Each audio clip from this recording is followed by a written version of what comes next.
certain extreme situations, the law is inadequate. In order to shame its inadequacy, it is necessary to act outside the law, to pursue natural justice. This is not vengeance. Revenge is not a valid motive, it's an emotional response. No, not vengeance. Punishment. Tonight we have a chance to say, yeah, you're right. We're too extreme, we're too wild, we're too out of control, we're too full of our own shit. Or we have a chance to say, hey, fuck you, you're wrong. Fuck you, we're right. Because you have all made it to the dance. Because believe me, this is the dance. Start the show.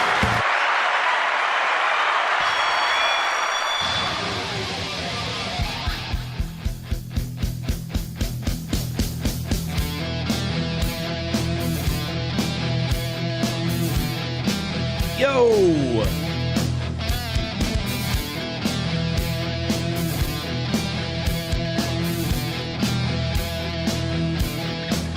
I ain't here to cause no trouble. I'm just here to do the quarterback shuffle. Welcome. If you're old, you know what that is. Technically, I'm not old. I mean, that was 1 year before I was born. The 85 Bears, the Super Bowl shuffle. You can know what that is and not be an old man. Welcome to the program, though. Excited to have you. Plenty to talk about tonight. Oh, my God. Oh, my God. Do we have things to discuss? Whether it's personal things, whether it's my Vikings getting a shot in the arm today. And I'm not going to be fair weather fan guy. I'm not going to be the guy who's like, yeah, let's bench JJ. You heard me this morning. I'm still riding with him. It's just worrisome that he hasn't shown any signs. He's got to start showing some signs. He's got to start showing us he can handle this. I'm not abandoning the kid. But I'm a Gopher fan too, right? So, Sky, you ma, row the boat, go Gophers. If they're going to put Maxie back there, then we're all stars now in the Bros show.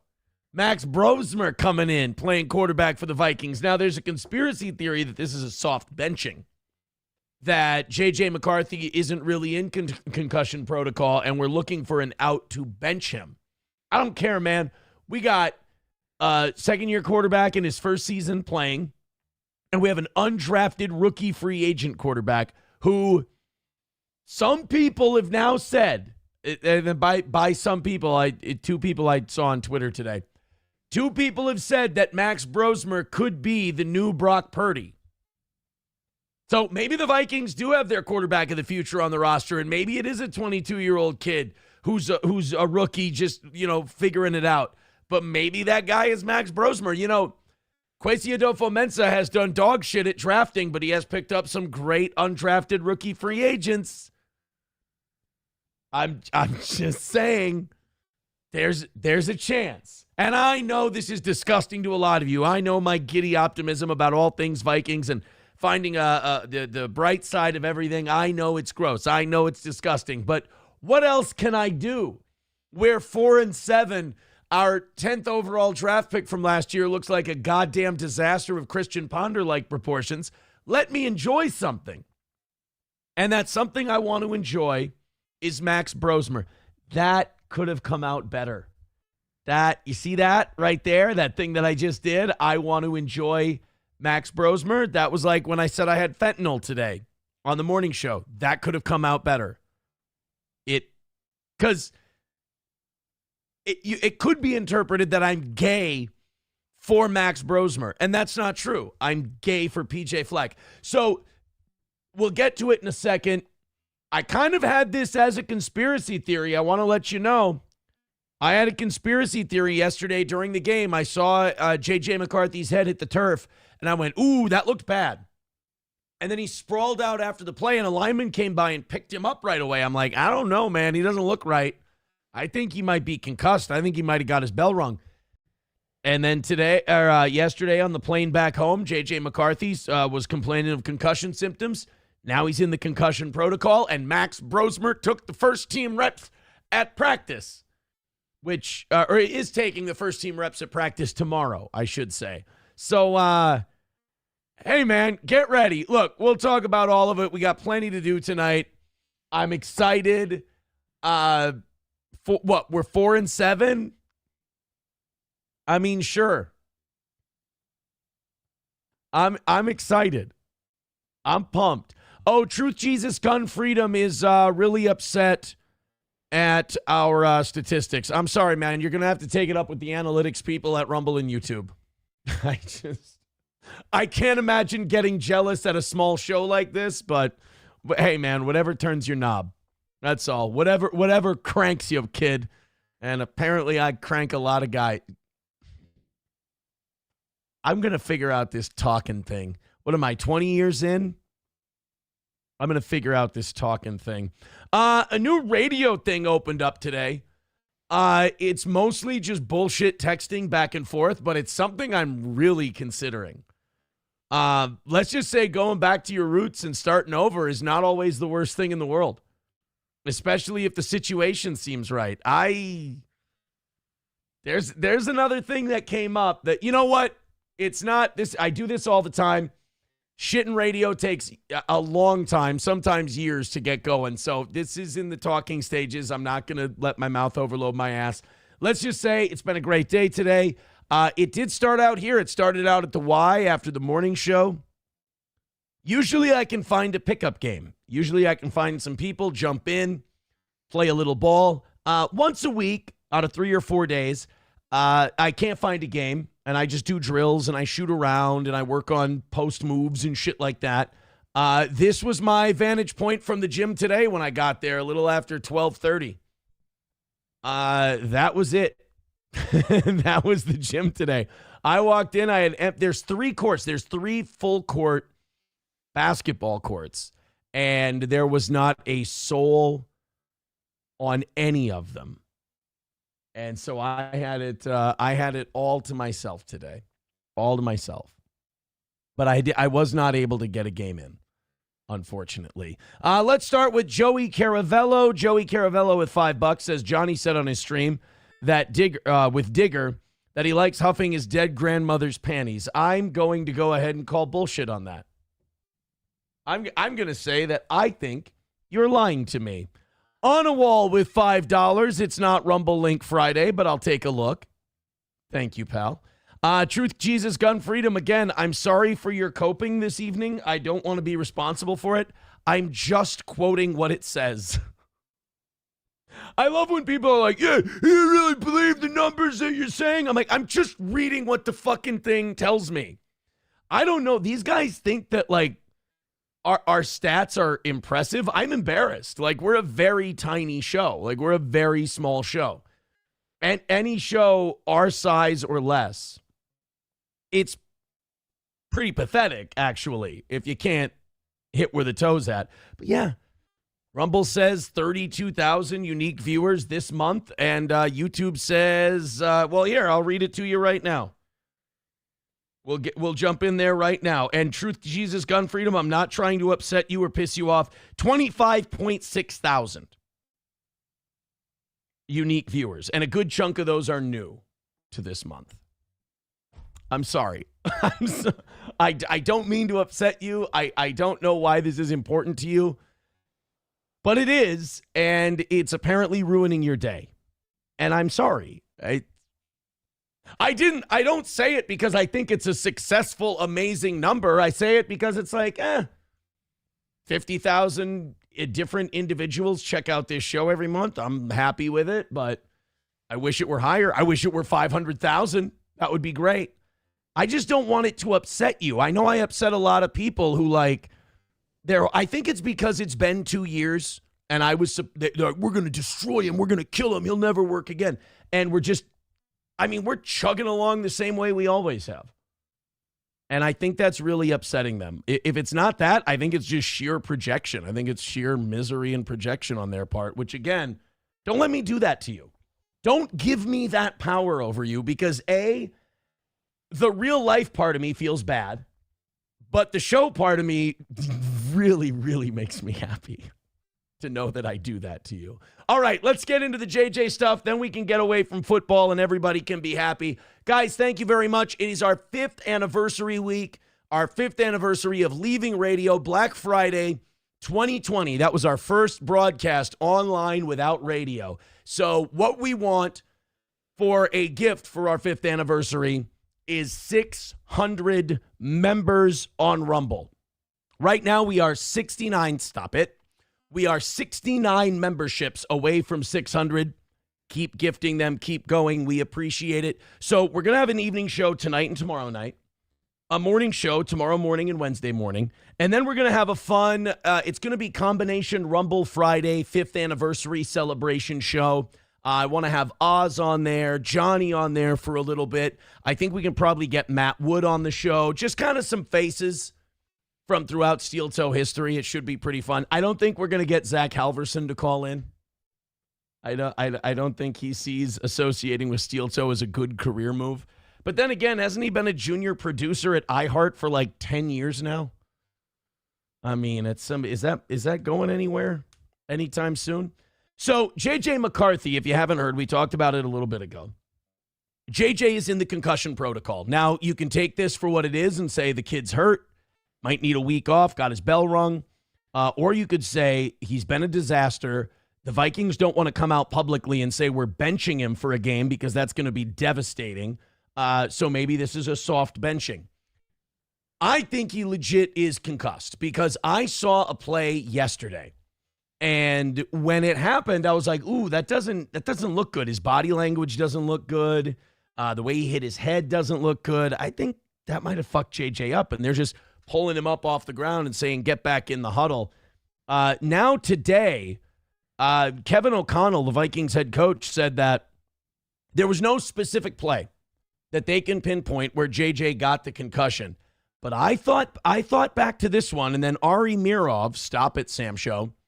Ari Mirov posted this to Twitter today, and I went, anytime you think something in your head, but you don't have anything but your gut to tell you, and then somebody who watches the shit for a living says the same thing, you're like, now I feel validated.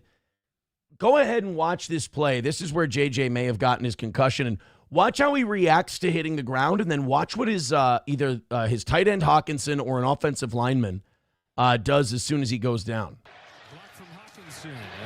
So there he gets spiked into the ground. Look at that. Winston as he gets up under 5 to play. Yeah, he doesn't look all there. Watch again. Watch his head get spiked. And then Hawkinson, instead of seeing if he's okay, because JJ goes limp. And then Hawkinson just kind of pulls him up off the ground. He's not helping him up off the ground. He's literally just sheer force pulling him up back onto his 2 feet. Look, just gets spiked into the ground, goes limp. And then you can see he's a little wobbly. He's not right. That might be the one where he got the concussion. Now, don't worry. I know a lot of you are going, Aaron, we love you, so we love your football team. We're riding with you with these Vikings. We bleed purple and gold too, just for you, Aaron. And I got to tell you, I appreciate that. I mean, you guys having that much faith in me and that much faith in the purple. I mean, and you don't have to say it. You don't have to. I get it. We're tough here. But I do appreciate that you think that way. But don't worry about me, because Max Brosmer is here. That's right. Last year's Golden Gophers starting quarterback, Max Brosmer, from the University of New Hampshire over to the U of M, and now an undrafted rookie free agent with the Vikings, fought his way onto the roster in the preseason. He could be making the start this Sunday for the Vikings, and what a story it would be if Max Brosmer comes in and just starts ripping off W after W after W and gets the Vikings back into this thing.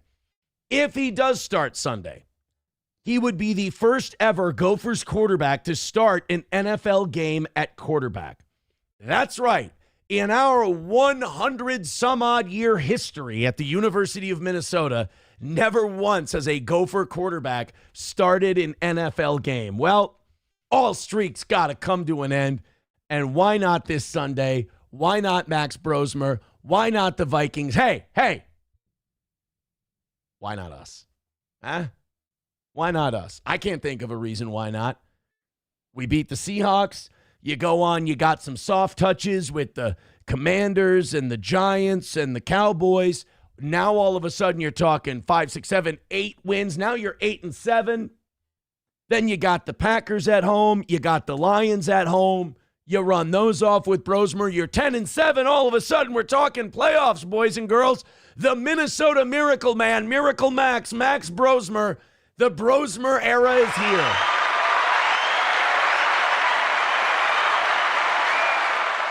Sky U Mob, row the fucking boat, go Gophers. You Need Me More says he's kind of hot. Kind of hot. He's a goddamn smoke show. And he's going to carry this team into the future. Oh, see? You Need Me More's getting excited. She's pumped for Max Brosmer. You better get pumped for Max Brosmer. Dr. Doom, does it sound like coping and seething? Does that sound like what I'm doing? Okay, yeah, it probably is. I think it's more overcompensating for insecurity than coping and seething, but I think they probably live in the same neighborhood. I get it. Oh, by the way, if you're wondering, I know this. A lot of you hated this last week, and you thought this was psychotic. I do have the Four Brothers Virgin Bloody Mary mix again. The non-alcoholic Bloody Mary mix. This time it's olive, and I poured it over ice. And with that, I threw in some Worcestershire sauce, some Kansas City dry rub, and some Frank's hot sauce.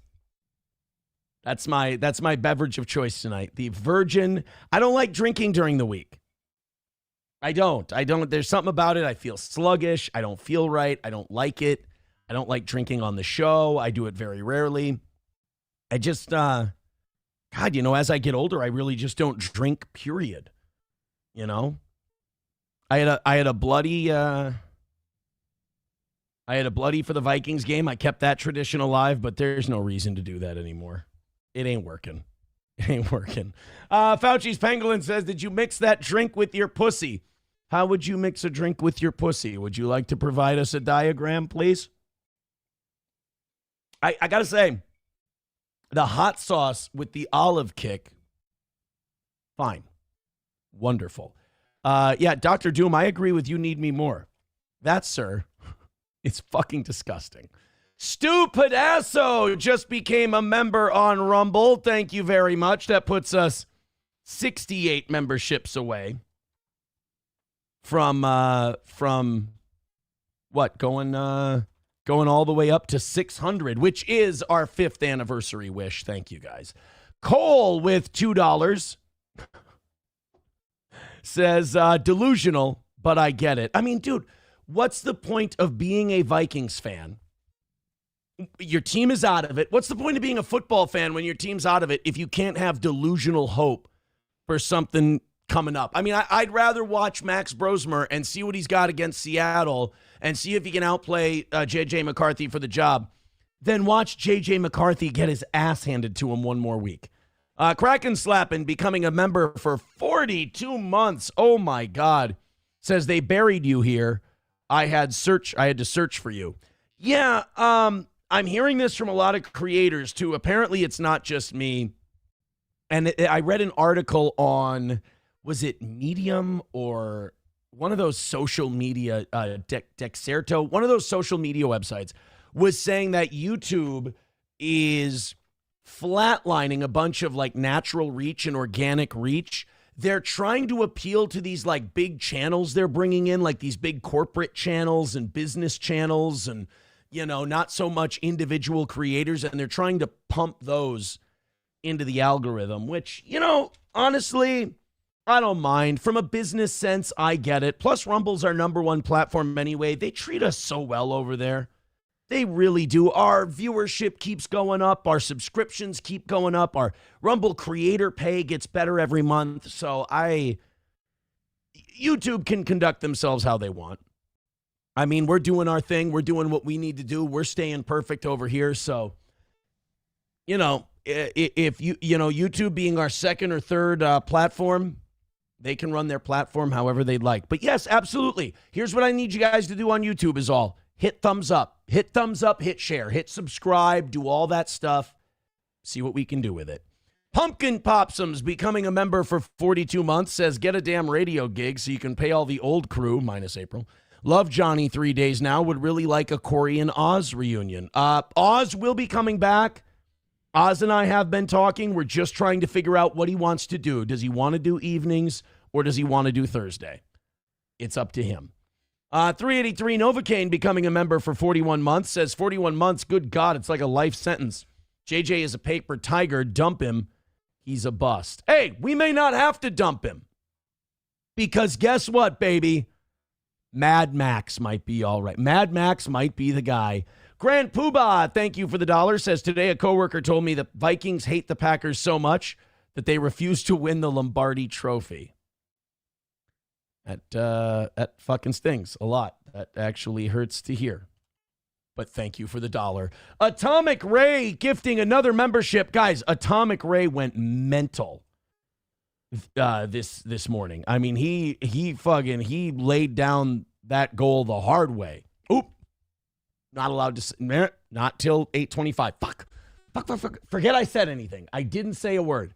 Thank you, Atomic Ray, for the gifted membership. Everybody go mental like Atomic Ray did, and we're going to be rolling in it tonight and getting very close to that 600 number. So everybody, if you're feeling generous, give him his drop for that membership. There's so many Somalians in this bitch. I agree.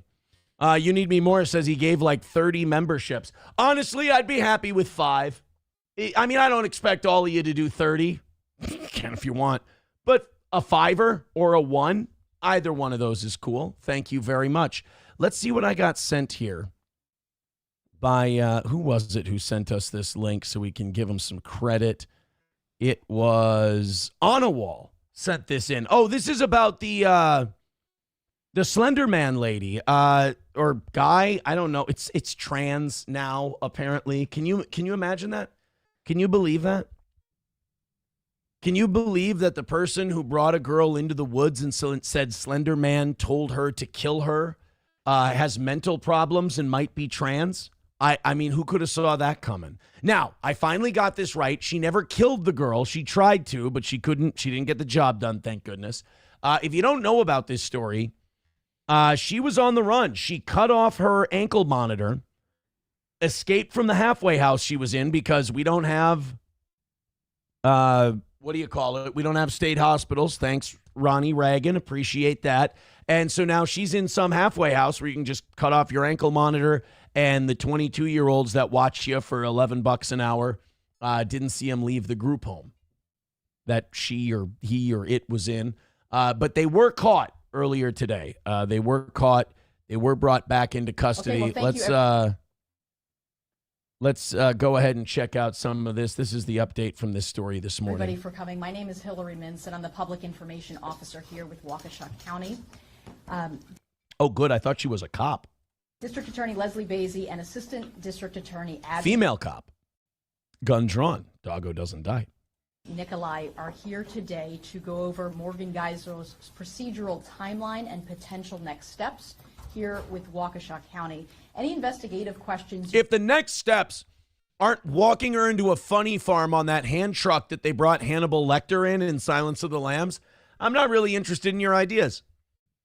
Let's put the muzzle mask on her. Let's put her on the hand truck, and let's take her into a padded room, like Percy in the Green Mile. Have about what happened over the weekend in Madison should be directed to Madison Police. So I will bring up District Attorney Leslie Basie first to kind of talk about her reaction to what happened with Morgan Geiser. Oh, it's a reaction stream.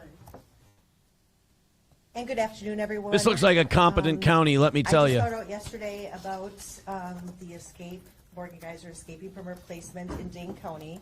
As Hillary indicated, I'm not here to talk about that investigation. And what the fuck are you doing here? You just going to talk about your feelings? All right.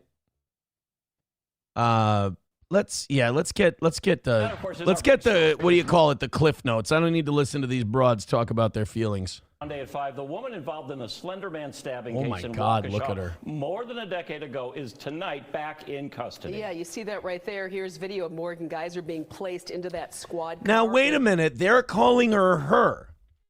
I thought this person identified as male. Isn't the media supposed to be appreciating and respecting gender and all that shit now? For shame, guys, for shame. Illinois. We have new details for you, but first let's dig into exactly how we got here, going all the way back to 2014. Geyser and Anissa Wire were 12 years old when they lured their 6th grade classmate Peyton Leitner to a Waukesha park after a sleepover. Look at those two winners. I mean, just look at them. If they're not doped up, then that's just an unfortunate natural look for those two. Geyser stabbed Leitner repeatedly while Wire egged her on. Leitner barely survived, according to medical staff. We have team coverage of all of the twists and the turns crossing state lines over the last 48 hours and exactly what comes next. We'll hear from Jason Calvi in a second, but let's start tonight with Waukesha County reporter Brett Lemoyne. Brett, what do we know? The Lemoyne Raiders. Well, more legal trouble could soon befall Morgan Geyser after her escape. Criminal charges are expected in Madison, and here in Waukesha County, the consequences of running away mean that Morgan Geyser could end up going back to the mental health institute that she had just left a few months ago. So she was in a mental health institute. They released her to a halfway house after a few years because why not when you psychotically say that a fictional shadowy character told you to stab your classmate to death? I mean, we can let you out into a home. And by the way, these group homes, I don't know if you know much about them. I used to live by one years and years, like 10, 12 years ago. I used to live by a group home. And they keep like nut jobs in there, and they're in residential areas. They're in like decent, regular, run-of-the-mill suburban neighborhoods, and you don't have a right to know who's in there. You don't have a right to know what they've done. You don't have a right to know anything. It's totally protected. Even though, I mean, there were people in these group homes that had sex crime histories. And for some reason, whatever loophole, they were juveniles, they were mentally deficient, whatever, you weren't allowed to know. You could ask and they would say, we're not allowed to tell you, we can't tell you, we don't have to tell you. It's really fucked up. You know, you talk about not having these state hospitals, and it really does like have a trickle-down effect on the entire community. Because now these group homes are out there, these halfway houses, and they're just out and about in regular residential areas. You don't know who's in there. You don't know what they've done. You don't know what their history is. And once in a while, some of these people escape, and now everybody's in danger, and you don't know what the hell they did.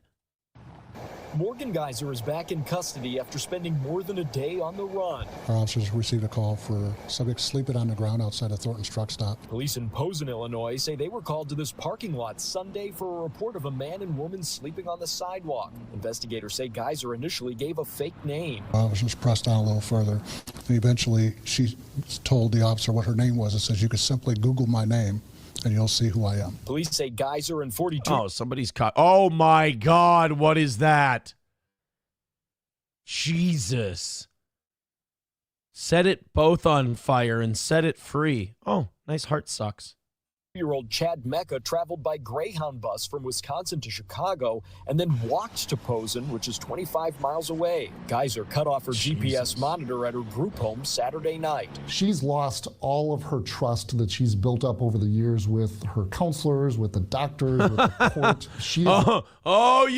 Hey, you know, when you took that ankle bracelet off and you fled across multiple state lines, hey, you little bugger, we're not going to trust you anymore. Likely going to have a very difficult time convincing anyone in the near future that she's safe to be returned to the community again. Dude, I think you're overestimating the American criminal justice system. It's kind of like a speeding ticket. If she cries, somebody will break for her. charged with criminal trespassing and providing false information to police and was released from custody. Geyser will be brought back to Wisconsin and will likely face charges in Madison and eventually For will what? return to Waukesha County Court for another issue. It will be up to Department of Health Services whether they file a petition to revoke her conditional release. We are certainly hopeful that they do proceed. I'm sorry, this is a question? The bitch cut her ankle bracelet off, left the group home, and got on a Greyhound bus to Chicago. And that's a maybe? What the hell does she have to do to definitely be on track to get it revoked? Stab another kid? Christ. You know, they keep saying that it's like LA and Chicago and all these other places that are soft on crime. I mean, it's pretty much everywhere. And we also don't, like I said before about my time inside, my 6.5 days inside, that was enough time for me to see that we just warehouse mentally ill people. We don't take them anywhere where they can get help or at the very least be kept in a place where they can continuously get treated and they're not a danger to the public. We just stash them in a cell and, you know, they wait out their time and then they just go right back out into public with the same problems they had before, with time inside added to it, hanging out with other criminals. I mean, it's a fucking crazy system we have. That we fully support it. A judge sentenced Geyser to 40 years at the Winnebago Mental Health Institute. She petitioned the court 4 times for conditional release, and a final plan and placement were approved in September. While Geyser was on the run, the victim in this case, Peyton Leitner, was left with no details. District Attorney Leslie Basie says it was her office that notified Leitner, not the state. While she was on the loose, we were very concerned about the safety of the victim and her family, as well as our community. So 2 months, she made it 2 months. They finalized a plan for her for the conditional release to the halfway house. And 2 months later, she was busting out again. Bravo, guys. Bravo. Loaded Wrench with $2 says, everyone in this video has better hair than you. You aim high. $2 from Joey Caravello says, in Red Dead 2, I kidnap and then feed brown people to alligators. Atomic Ray says, hold on, Toe. What is the rap sheet on the perp? We cannot rule out Jew fuckery in this justice. Yeah, I don't think that's what it was in Wisconsin this time. Stop it. Don't make me agree with Matt Walsh. It's funny, like there's a meme now, and I retweeted it, but there's a meme now when you type in, here, let me show you something.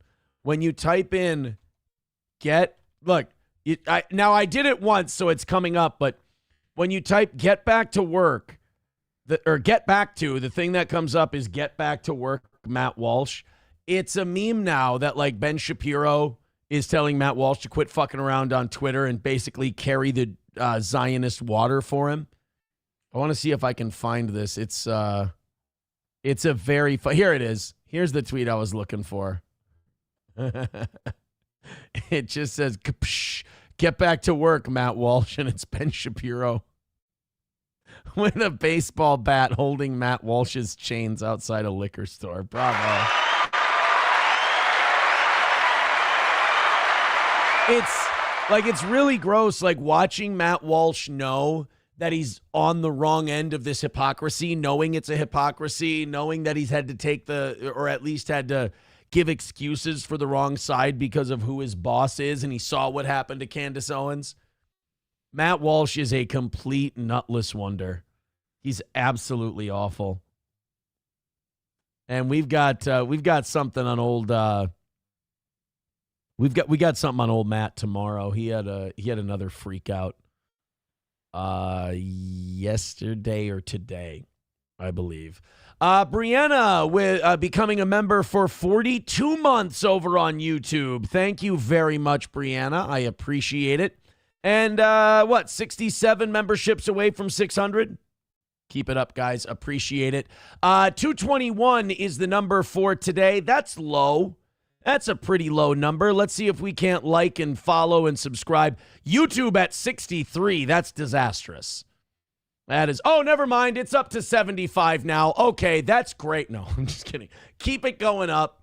Hit like, hit subscribe, hit follow. 231, you know we want to get to 300 tonight. Go ahead, get after it, do your work. We appreciate you guys very much. Just keep liking, subscribing, and sharing. You know, I agree with the transportation secretary in this next clip. And we've got some fun ones today. We've got the, I don't know if you've seen the Asian salon owner who got into an argument with a fat black lady, but it's really good. Like, anytime you're a white guy and you can watch two people be racist at each other and none of them are white, it's almost like a, cradle your head in your hands, lean back, put your feet on the table, enjoy the show. And this Asian salon worker, apparently, no big fans of his black customers. He'd become fed up, and he decided to go on a bit of a diatribe. We'll get to that later tonight. Also, in the Asian community, we have an Asian restaurant worker that got its health license suspended because of how he chose to break up a rack of ribs that was frozen. We got video of that one, too. But before we do any of that tonight, Transportation Secretary Duffy gave a little speech at an airport about air travel. One of the, things you got to do in the Transportation Secretary's job. And he made a speech. It wasn't necessarily about policy, but it was a speech that was directed towards you and I and our dress at the airport. And I've got to say, I agree with the guy. I'm not saying we got to go back to the 50s and everyone's got to wear a tie and a jacket and a hat to the airport and just walk around with a briefcase. I'm not saying we got to go there, but we have gone so far in the idiocracy direction, it's gross. I mean, I see these big, obese, slobby monsters in Uggs and sweatpants with a neck pillow around their neck just walking through the terminals, and it's just like, what the fuck? Like, what? How about make an effort? Like, you're still in public and you're dressed shittier than you would be at a Walmart. And I don't hear anyone say it. And then we get Transportation Secretary Duffy in there, and finally somebody gets to play the bad guy. But I think we have to think about, how do we do a better job? How do we, maintain maybe some of that frustration we have as we travel this Thanksgiving season? Maybe we should say please and thank you to our pilots and to our flight attendants. Listen to this. Our transportation secretary is trying to teach us basic kindness and manners. We're fucked. Say please and thank you. Say yes, sir, no, sir. One thing I agree with in No Country for Old Men is I think Tommy Lee Jones' character says, I think once you stop hearing yes, sir, no, sir, yes, ma'am, no, ma'am, the rest of it ain't too far behind. I agree. Call me old. Call me a boomer. I think that would make you more greatest generation or silent generation. But it would be nice to hear a little more politeness. And also, we're so autistic and ADHD from using our phones too much. It wouldn't kill us to look up at people as they walk by and say hello, have a good day or good morning or whatever. The problem is you tell people that and they're so uncomfortable with eye contact anymore. And that's coming from a guy who can't look into a fucking camera. But you tell people that and they just go, you're gay. You're such a oh, you're so lame. Oh, what are we supposed to say hi to people? Like, yeah, it makes them feel good. It makes them feel noticed. You feel good because, hold the door open for people. It doesn't matter if they're young, old, male, female, fat, skinny. Hold the door open for people. Have a great day. Yes, sir. No, sir. I'm big on that one. Yes, sir. No, sir. Yes, ma'am. No, ma'am. I'm big on that one. It's important. I think those little things are crucial. And yes, saying thank you to people when they provide a service for you instead of being like, well, that's their job. I think saying thank you is really nice. Thank you to our pilots and to our flight attendants. I think, again, I call this just maybe dressing with some respect. Yep. Whether it's a pair of jeans and a decent shirt, I would encourage people to maybe listen to how low our standards have gotten. A decent shirt and jeans used to be what they called casual. That was like street dress. That was like when you were dressing down and you were dressing like a slob, you would wear jeans and a decent shirt. Now we're at the point where the transportation secretary is telling us, hey, maybe dress up a little and wear jeans and a t-shirt that doesn't have holes in it. That's where they're begging us to rise up to. This is a bit of a problem. Say please and thank you, and don't wear dog shit. Don't wear rags. The transportation secretary has now become our dad, and we're 6. Decent shirt. I would encourage people to maybe dress a little better, which encourages us to maybe behave a little better. Let's try not to wear slippers and pajamas as we come to the airport. Right. I think it's embarrassing. And then people act like total shitheads.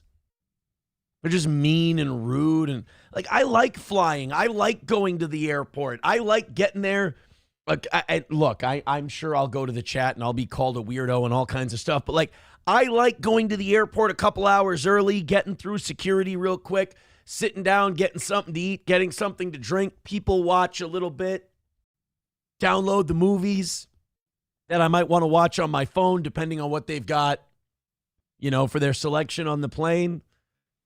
I would like it if people weren't walking around in pajama pants and their little stuffed animals as an adult and a fucking neck pillow on. Enough with the neck pillows.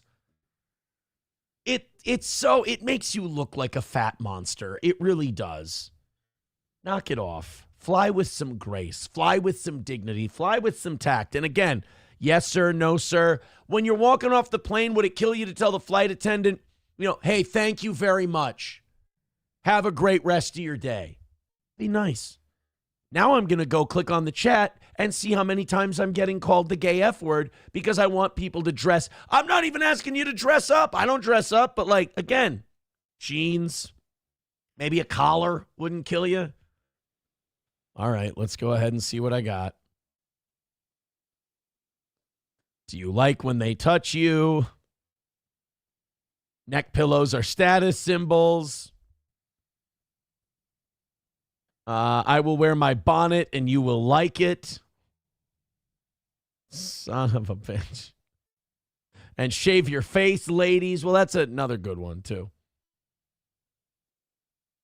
Tell her thank you for the blowjob. Yeah, see, no, it's not going to work. Phil Herslit just writes gay. Yeah, I didn't. Well, look, I can tell Transportation Secretary Duffy that I gave it a shot. And nothing became of it. Loaded Wrench with $2 says, DSP interviewed by Asmongold. Did you watch? Should have been you. I would have loved to. I'd go on with Asmongold. Are you kidding me? I didn't see it, no. What the hell would they talk about? Doesn't Asmongold do news and politics and commentary and shit like that? What's he give? What the fuck? I want to see Wrestling Otaku and DSP do a show together. I think that would be great. They could talk wrestling all day. That would be a wonderful little show. All right, guys, thank you very much. Hit like, hit subscribe, hit follow. Let's pump everything up here tonight, and let's do a great job. It's our 5th anniversary of leaving radio and just doing this, and we're 67 memberships away from 600, and boy, do I want to hit that 600 number. 240 of you. Hit the like button.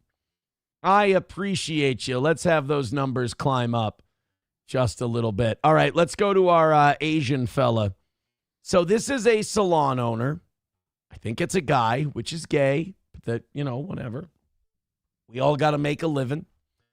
And he's in an argument with a black woman. And in this argument with a black woman, he busts out he busts out a few tropes.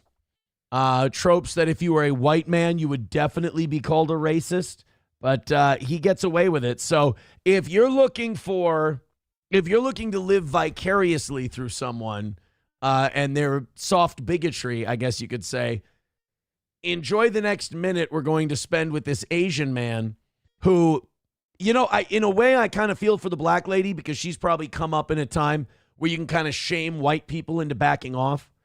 If you go, don't you fucking talk to me that way, shit. The white person be like, I'm sorry. I'm trying to come to a satisfying a solution to our problem.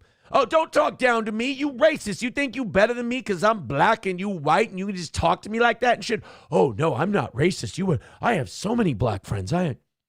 Asians don't play that game for two reasons. One, culturally, they don't like to bow down to anyone. And two, they don't understand social cues and are riddled with autism. So Asians kind of rule when it comes to confrontations like this.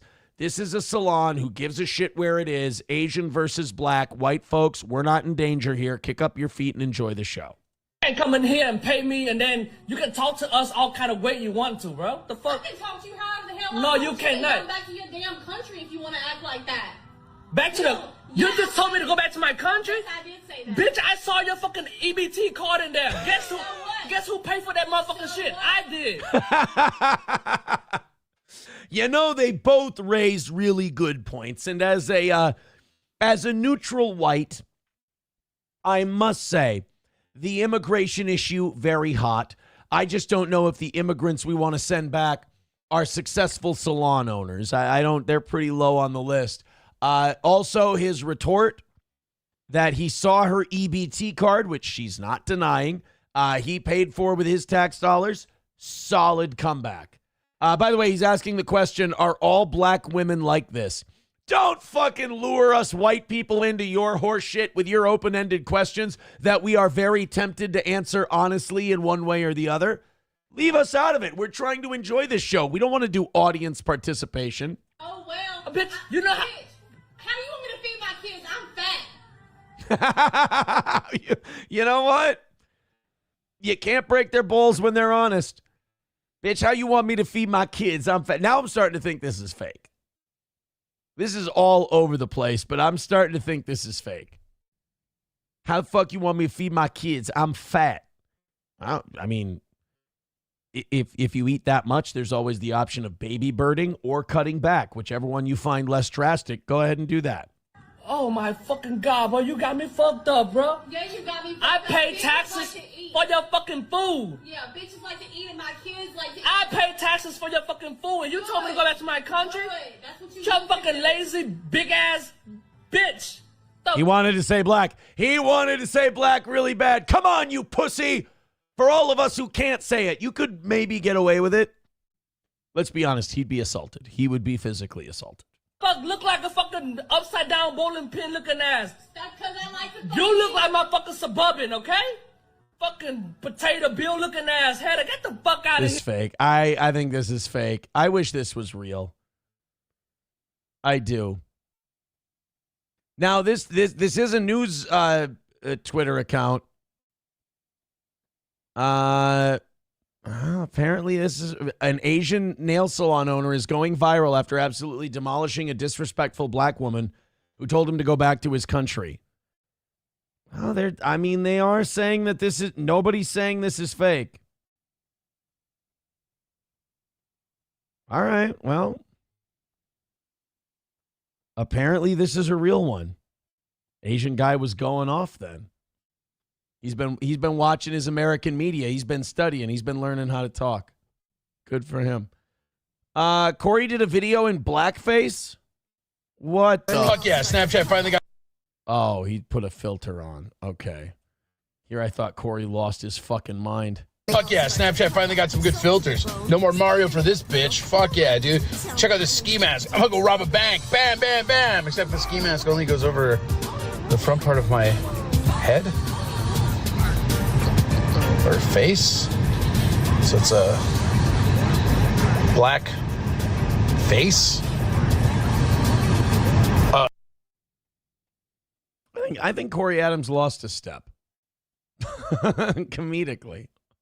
I think Corey might have lost a step. I wanted a little more zip in that one. Thank you to Camel Toe for gifting a membership. Thank you very much for that. 66 away from 600. And thank you very much for your generosity. It's very much appreciated. 60, oh, not 6. 66. There we go. Away from 600. Rabbi Smoothie with $5 says, we're not saying you can't own pajamas. We're not even saying you can't wear pajamas. We're just saying you can't wear pajamas at the airport. I mean, it does seem reasonable, right? At least to me. Thank you, Camel Toe, for that gifted membership. I've sworn. Oh, not that one. This one. There's so many Somalians in this bitch. Well, according to Donald Trump, there's about to be quite a few less. Kraken slapping. Got that gifted membership, by the way. What did they think of the Corey one? Blackface walrus. I knew he was black. It's got to be something in the water in Texas. Yeah, that was, I'll be honest, that one was a miss for me. Hit like, hit subscribe, hit follow. There we go. We're up in the triple digits on Rumble. YouTube's still lagging behind, but you guys just got to hit like, hit subscribe, hit follow a little bit harder. 266 is the number right now. How about all 266 of you? Hit a thumbs up, hit a heart, hit whatever the fuck it is. Hit share, hit follow, and let's do this thing. And thank you to all of you gifting memberships and being generous to this program. It means a lot here on our 5th anniversary week. All right, we've got a domestic for this next one. North Carolina. We're going to a family apparently couldn't solve their shit with words, but don't worry, they didn't turn to fists. Instead, they turned to fire. Let's check it out. New at 6, a man is in a Jackson County jail after allegedly setting a woman on fire in Silva Friday morning. Police say who wins the argument? I mean, you can make all the great points you want. If you end up like a burnt marshmallow, I don't know how much your logic and reason really carried the day. The man stated the reason he did it because she wouldn't get him a beer. So. All right, you see how everybody at the start of this story was like, oh my God, what a monster. What a complete piece of shit that guy is. He set his wife on fire. What a terrible person. She wouldn't get him a beer. Oh, well, I mean, move your ass. He was trying to just hot-foot her a little bit to get her going, and it got out of hand.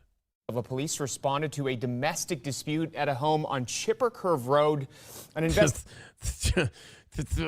setting her on fire. What did he think? She wasn't very hot or something? Home run, Jefferson. Go to break. What was it? Chipper what drive? At a home on Chipper Curve Road. Chipper. She wouldn't get him a beer. She's like, you're cut off or something. And he's like, oh yeah, well you're gonna burn for this one, you bitch. Home run, Jefferson. Go to break. Sorry. It's just for me. Dispute at a home on Chipper Curve Road. It's like, wait, hold on a second. It's like, what if they were like, if there wasn't a bend in the road, they call it Chipper Straight Road or something. Home run, Jefferson. Go to break. Sorry. One more time. Dispute at a home on Chipper Curve Road. An investigation revealed Patrick Tyson poured rubber. Patrick, wait a second. Hold on. Stop the story. His name was Tyson. She's lucky he didn't bite her or something. Home run, Jefferson. Go to break. Wait, I got a good-natured joke for this one. So, that his name was Tyson, right? She's lucky he didn't punch her in the fucking cooter. Home run, Jefferson. Go to break. So fucking retarded. Alcohol on a female victim while she was sitting on a couch before lighting the alcohol on fire. Black? Totally black, right? That's a black people thing. Because remember when black people did those, was it Vine back then, or was it TikTok or Instagram? I can't remember what platform it was on. But black people would do this thing where they'd pour nail polish remover, nail polish remover all over themselves, set themselves on fire, and then jump in the shower. Now, I know what you're saying. Aaron, when you put rubbing alcohol on your body and set it on fire, it's really hard to extinguish. Yeah, no, they learned that the hard way. The victim was able to get the burning clothing off without injury and is okay, but there is property damage at the home. Tyson was arrested and charged with 2 felonies and 2 misdemeanors. Charges include felony assault with a deadly weapon with intent to kill and felony first-degree arson. He's set to be in court. Hold on a second. Wait a minute. What was it? Felony assault? It's like, why didn't he just use pepper then? Home run, Jefferson. Go to break. Cocksucker. All right. Well, look, just go get him a fucking beer and then leave him. There you go. You know how he gets when he doesn't get his beverage. I can play the long game on this one. Live to fight another day. I mean, and to his discredit, you light her on fire, you're not getting the fucking beer. It's not like the first place she's going is the refrigerator. Come on, dickhead. Phil Herslet says more. He says more chip jokes. Dude, I can't do more chip jokes. It's awful. It's really terrible. Oh, wait. Oh, nine. Hold on. Wait a second. Oh, Nine Canyon's got a good one. Hold on a second. She says, hold on. After she wouldn't get him a beer, she was fired or something. Home run, Jefferson. Go to break. Loaded Wrench with $2 says she was charged with waving a firearm or something. Home run, Jefferson. Go to break. That one took me a second. That one really fucking sucked. That was really shitty. Oh, God, this is getting really bad. Really bad. You know what? You could turn these, honestly, you could turn these into Rumble Rants, Super Chats, or gifted memberships, I think. I think I'm doing these for free at the moment. Yeah. I mean, both of them kind of fucked up if you think about it. I mean, on one hand, if you get him a beer, none of this happens. You just, leave him when he goes to sleep. And then if you're him, if what you really wanted was a beer, I feel like it takes less energy to walk to the fridge and just grab yourself a beer than it does to pour alcohol on a bitch and light her on fire. Sorry. If the old lady refuses to get my beer, she gets salad tossing duty. I can smell that joke. Can smell it. All right, let's go into this next one. This reminds me of like the Looney Tunes cartoons or Hanna-Barbera. I think it was the Hanna-Barbera cartoons or the Looney Tunes ones, whichever one it was, where they would fall into the boiling pot, scorch their ass, fly up into the air, and then run in circles going, yipe, yipe, yipe, yipe. This reminds me of that. So this fucking psychopath in a ski mask enters into this apartment building, and one of the tenants who has a Ring camera basically tells him to fuck off. Now, I've never been in this situation, but I'd imagine the armed gunman with the balaclava on is not a guy you want to be yelling at or confronting or drawing the attention of. But once this guy did piss off the masked man, he was thinking quickly. I didn't even know this was an option. This is like some Home Alone shit. I'm going to play the video the first time with no commentary. You guys tell me if you know what he did. And then we'll see if you're right. We'll play it a second time. Here we go. Daddy, to know his friend. You know his friend, right? Now look.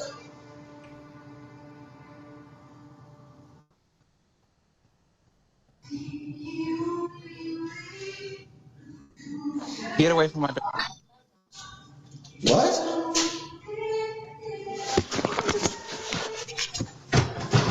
So he told him to get away from the door. What the fuck? Get away from this door? Oh, he's like...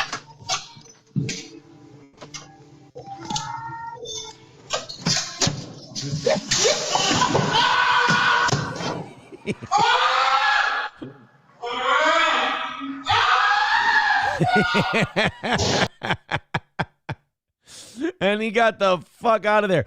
Does anyone know what happened to this guy?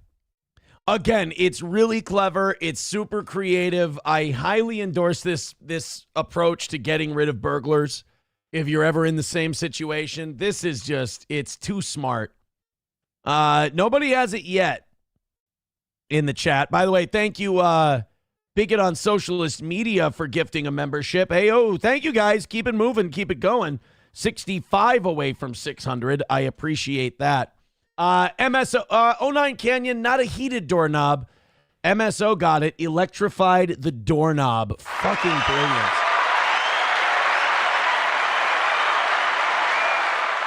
So he took a taser that he had in his house and just put it to his doorknob, set it off. This guy's hand on the other side electrocutes him. Very Kevin McAllister move, and this guy just shot down the fucking hallway and could not get out of there quicker. Let's watch it one more time now, knowing that's what it is.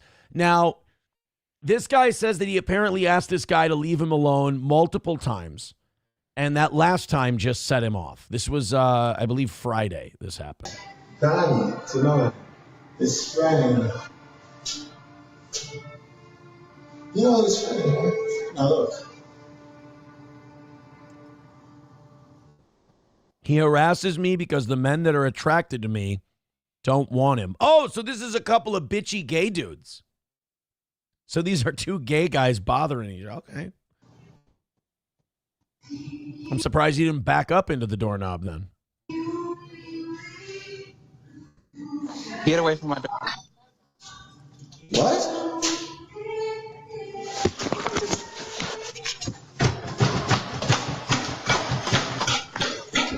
What the fuck? Get away from this door. Watch how he takes off. This is fantastic.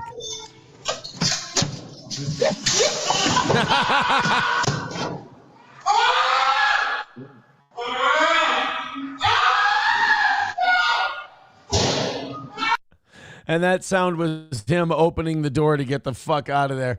Boy, he went from tough guy right back to gay pretty quick, didn't he? He screamed like an old queen. Joey Caravello with $2 says, Aaron, did you stick your Peter up April's tuchus? I'm not a butt guy. I'm not a sticking my Peter up a butt guy. I'm sorry. No, hobo, I'm not gonna electrocute water that I'm in a bathtub. Number one, I take showers. Number two, hobo, you silly goose, I would die if I did that. This guy. You should electrify yourself when you're in bath water. He doesn't understand that would kill me. Fucking hobo. I tell you, what a guy. What a good friend that hobo is. No, Joey Caravello, I didn't use my tongue either, but thank you very much for asking. I appreciate it. I really don't appreciate it at all whatsoever. All right, YouTube, fucking get after it. Hit like, hit subscribe, hit follow. Let's start knocking down some numbers in every aspect of the word. Let's go. This is our second Asian story tonight. I like this. We're just burning right through them. You guys get active in the chat. Let's go nuts. This is a Burbank, California restaurant. It's an Asian restaurant. It's run by Asians for Asians, and the health department has shut them down. And I think this video might have something to do with it. Of milled pizzas. Someone on a rooftop saw the worker trying to break apart frozen ribs in back of Pho Love, a Vietnamese restaurant. He slammed them onto a piece of cardboard. They frequently touched the cement and a mop bucket. Employees told health inspectors. Look at that. And guys, that ain't water on that cement, all right? That's just stained over grease and shit and garbage and oil and God knows what that's built up over the years. And the ribs you're about to order in that Vietnamese restaurant are just rolling around on them. You know, there's two ways to look at this. Number one, I'm going to vomit out of my mouth and asshole if I eat that stuff. Or number two, you could take like the kind of the cagey, old-timey, backwoods boomer take out of this. And you can say, come on, it'll cook out. Some people are like that. Some people, you drop raw shit on the floor. They go, don't worry about it. You're going to cook it anyway. It'll be fine. I don't know. Something about dropping ribs on a dirty, stained sidewalk that makes me think I could probably get better food somewhere else.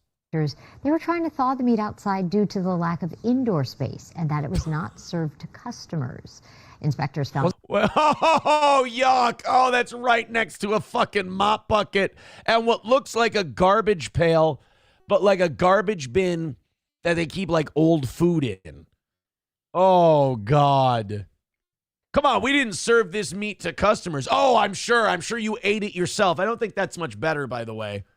Well, you just got practice ribs out there and you just break them apart and then go, all right, now we'll go try it on the real ribs. It was served to customers. Yeah. Who was it served to? We're just serving it to the staff? Or right. What? Well, here's the thing, too. They found multiple other violations, including a cockroach infestation. Shocking. The restaurant is closed until violations are corrected.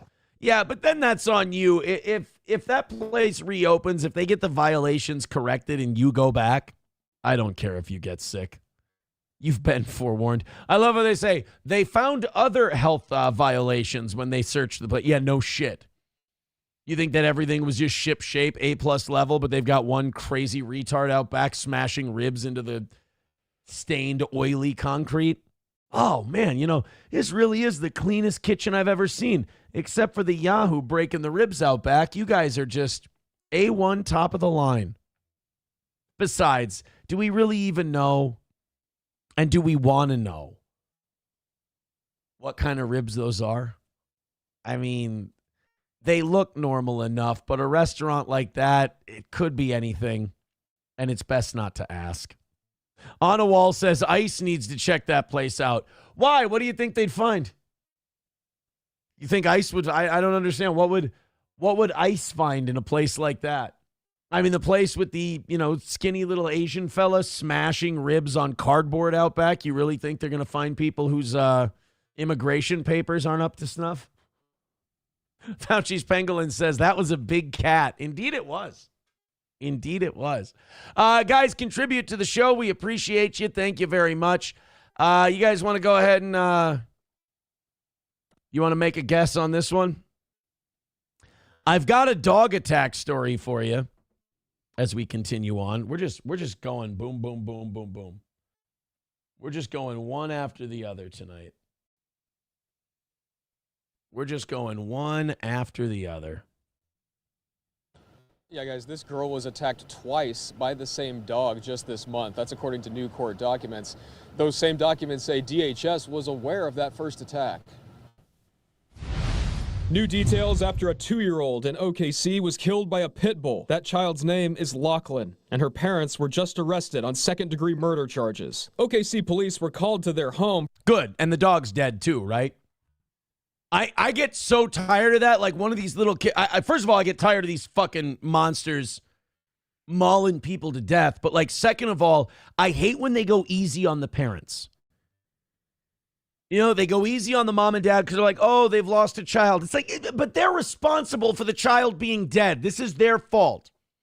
I don't believe there's one sane person who owns pit bulls. Like, do you know how much I've bent over backwards for the pit bull world, by the way?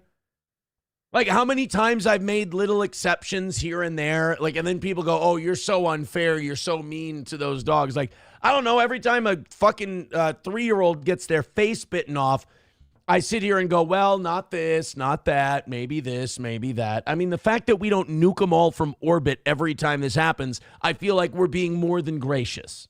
So I don't want to hear it.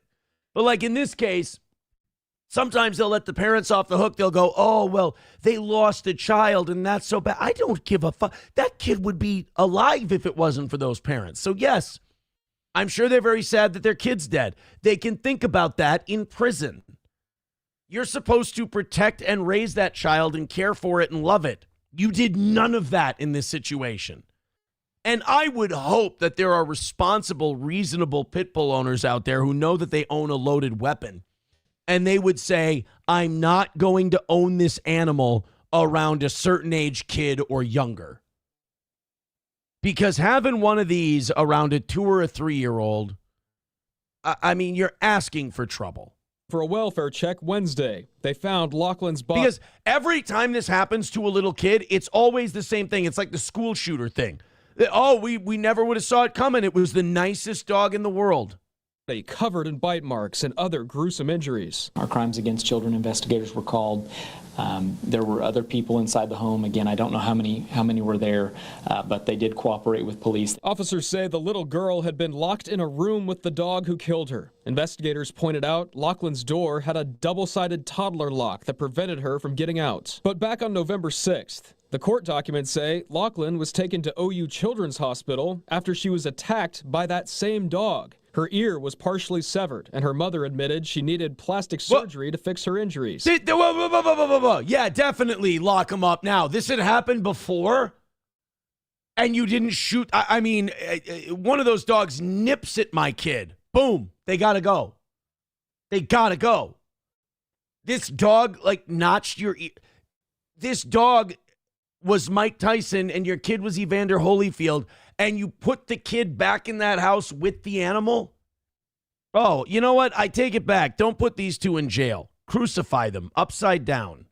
Neither police nor animal welfare were told about that incident, according to court documents. The Department of Human Services was made aware of the situation, but in an affidavit for arrest warrant, it says, quote, OKDHS was contacted and an investigation was initiated. OKDHS did not remove the victim from the residence. We reached out to DHS on these new developments Friday, and they referred us to their previous statement on this case from Wednesday when we first reported this. At that time, the department said in part, quote, state statute allows our agency to release information following the conclusion of an investigation and when charges are filed in connection with a child's death. Because this investigation is being led outside our jurisdiction, we are not able to share additional information at this time. Nobody wants to have to take responsibility for this because they all know they fumbled. They all know they fucked it up.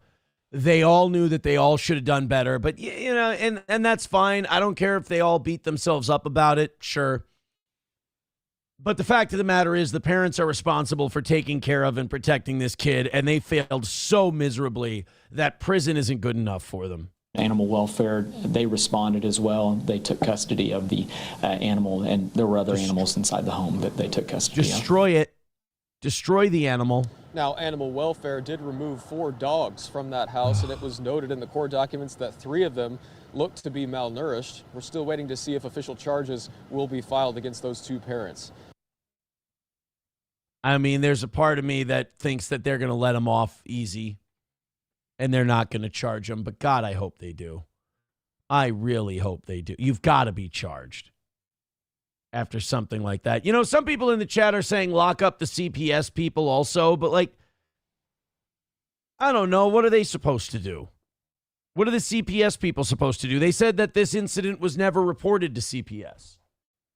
So, I mean, it's the parents' job to protect the kid. They're the ones who failed. I mean, CPS usually does their work after something happens. You know, it's kind of hard to anticipate something like this, especially when you're not made aware of it. Yeah, Scouse Ghost nailed it. The dogs were hungry and they ate the kid. Yep. That's about the long and short of it. The dogs were hungry and they ate the kid. Everybody hit like, everybody hit subscribe, everybody do what you can in one way or another. I sure would appreciate it. 65 memberships away from 600. And for our 5-year anniversary of leaving radio this week, it sure would be nice to hit that 600 number by the end of this Thanksgiving week. So hit like, hit subscribe, throw a couple memberships in. I don't know, do what you want to do to help the show out, to support Steel Toe. It is a listener-supported show. Did you guys know what a honu was? I had to learn. We're just gonna bing, bing, bing, boom, boom, boom, as Keanu would say, bing, bing, bing, right through these stories tonight. We're just gonna go right through them. You guys get crazy in the chat. We'll stop by. We'll check in with you. Otherwise, boom, boom, boom. We're gonna knock these out tonight, and I'll sing and dance, and I'll do a show for you. The evening show, more so than the morning show, is kind of a fuck around, lighter fare, lighter stories, silliness kind of stuff. I figure we do the heavy stuff enough in the morning, but we want to have some fun with you guys. So have some fun back with us and help us out if you could. Viral video of man picking up honu sparks outrage. Now, I did not know that a honu was a sea turtle. Apparently, you're not supposed to pick them up. You're not supposed to touch them.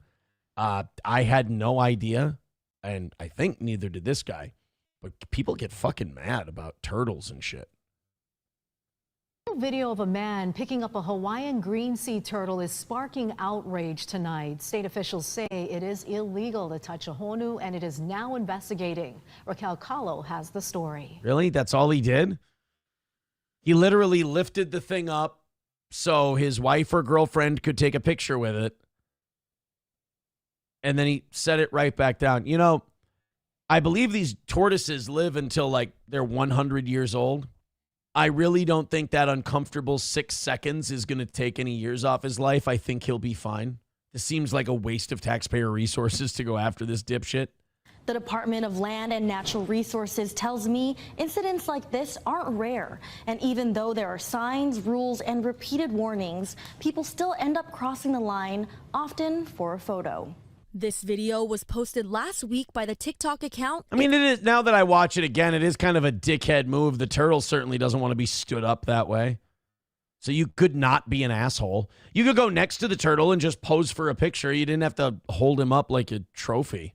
Blue World. DLNR confirms the incident was reported to them, and others on the beach also notified officials. Since then, it's spread quickly, drawing backlash from the Hawaiian community and marine life. Yeah, like why couldn't you just take a picture of it like that? Ah, he's a dick. Life advocates. Well, immediately when I saw it, my heart stopped. It was relax. Disturbing, disgusting. Jesus Christ, these people would never make it through another Pearl Harbor. Holy shit, he picked up a turtle for 7 seconds. I think you're going to be okay. Just showed once again that here we are in 2025.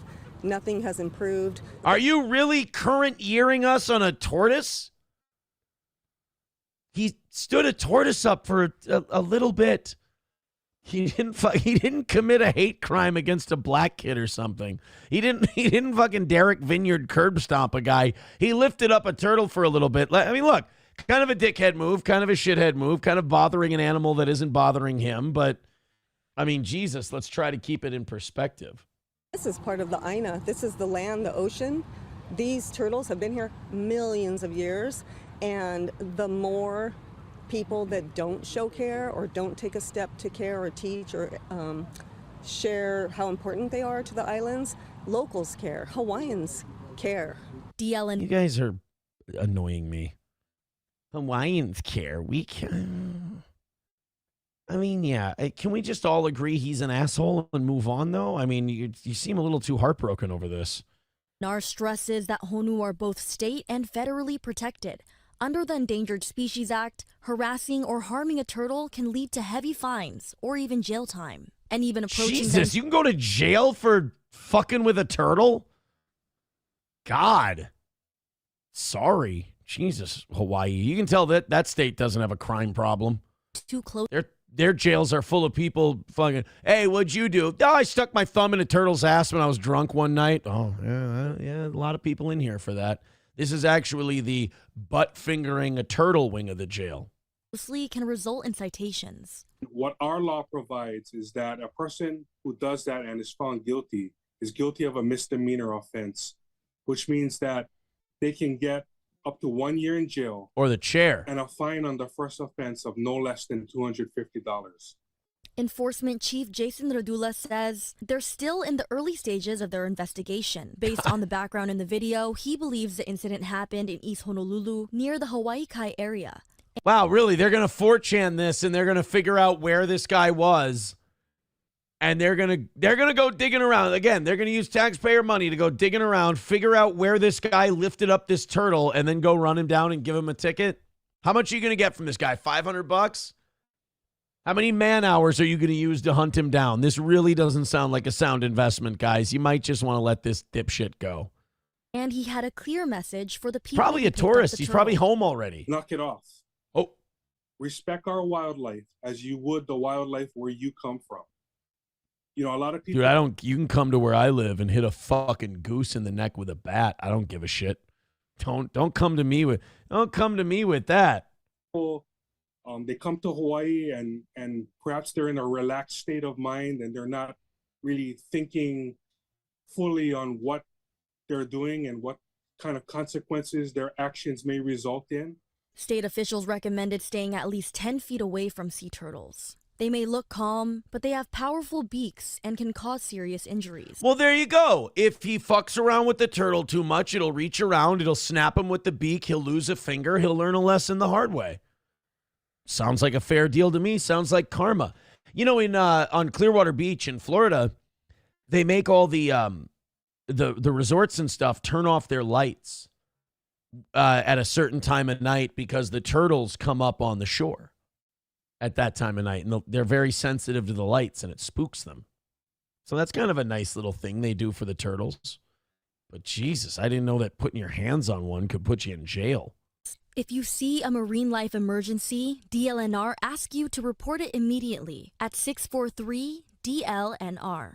For more information, head to hawaiinewsnow.com. Well, now you know that. If you guys ever go to vacation on Hawaii, leave the turtles alone.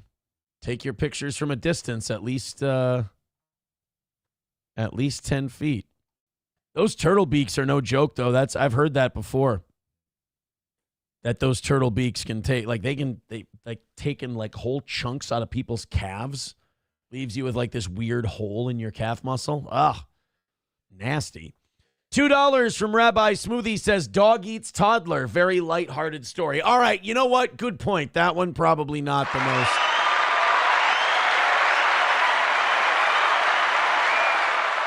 Not the most lighthearted story. Let's open up our next hour's worth of stuff we've got. Hit like, hit subscribe, hit follow. Show us a little love over here at the Toe. I would appreciate it. Short week this week. Celebrating our 5-year anniversary here on the internet on Friday. So we would like to, we would like to do well this week. If you feel like helping the Toe do well, you know where to go. Everything's up in the chat. Thank you guys very much for your contributions and your support of this fine program. But most of all, hit like, hit subscribe, hit follow. Just start hitting shit. MSO says that turtle takes out your Achilles. You'll never play golf again. He'll push everything off to the right. He'll quit the game. That's for sure. All right, 275. We're not doing great tonight, but let's try to do something. I would appreciate it. All right, off we go. Here's a good lighthearted one. How about some Islamophobia? You guys love that shit. If there's one thing my audience like, you guys love hate. This next one. A city councilman, posted something. You know, you can always tell the size of the town where the controversy comes from based on what they did to cause, based on the social media platform the story takes place on. Like, oh, a hateful post on Instagram. You're like, oh, that's like a top 50 market. Okay. Really offensive, racist TikTok. Ooh, this must be San Francisco or New York City. This is a big one. Scandalous Islamophobic Facebook post. Oh, that is a boomer city council person in a very, very rural area. Let's see them weasel their way out of this one. Jessica Yeager for a recent Facebook post. On Thursday, Councilmember Yeager allegedly shared a Facebook post on her personal account that read, "I am an Islamophobe." I mean, you know, that's the problem with modern day bigotry. They don't leave anything to the imagination. It's all just right in front of you. Just right in your face. They don't they don't save anything for subtlety. You know, my biggest complaint about racism is really the subtlety's been taken away from it. You know, it used to be an art. Now it's just hateful. Today, members of the Muslim community are responding, telling our Mary Sheridan. The Muslims in the community are responding by pretending to have autistic kids and starting daycare services for them and billing Medicaid. God damn, they really do fight dirty, don't they? This rhetoric will do real harm. It's an assault on a community. On her way to pray at the Spokane Islamic Center this afternoon, Karen Stromgren addressed the Islamophobic Facebook post made by her elected council member, Jessica Yeager. You know, it's one of those things where, you know, people try to say it was not Islamophobic, don't you? You know, there's always that debate. With this one, you can't really do that because her post literally said, I am an Islamophobe. I mean, wouldn't you rather know the bigotries of your elected representatives right out front? This photo of the post was given to us by another Spokane Valley council member. Oh, no. It shows Yeager replying yes to the statement that starts with, quote, I am a proud Islamophobe. Whoa. Did you notice that? They didn't really read the rest. I hate wife beating.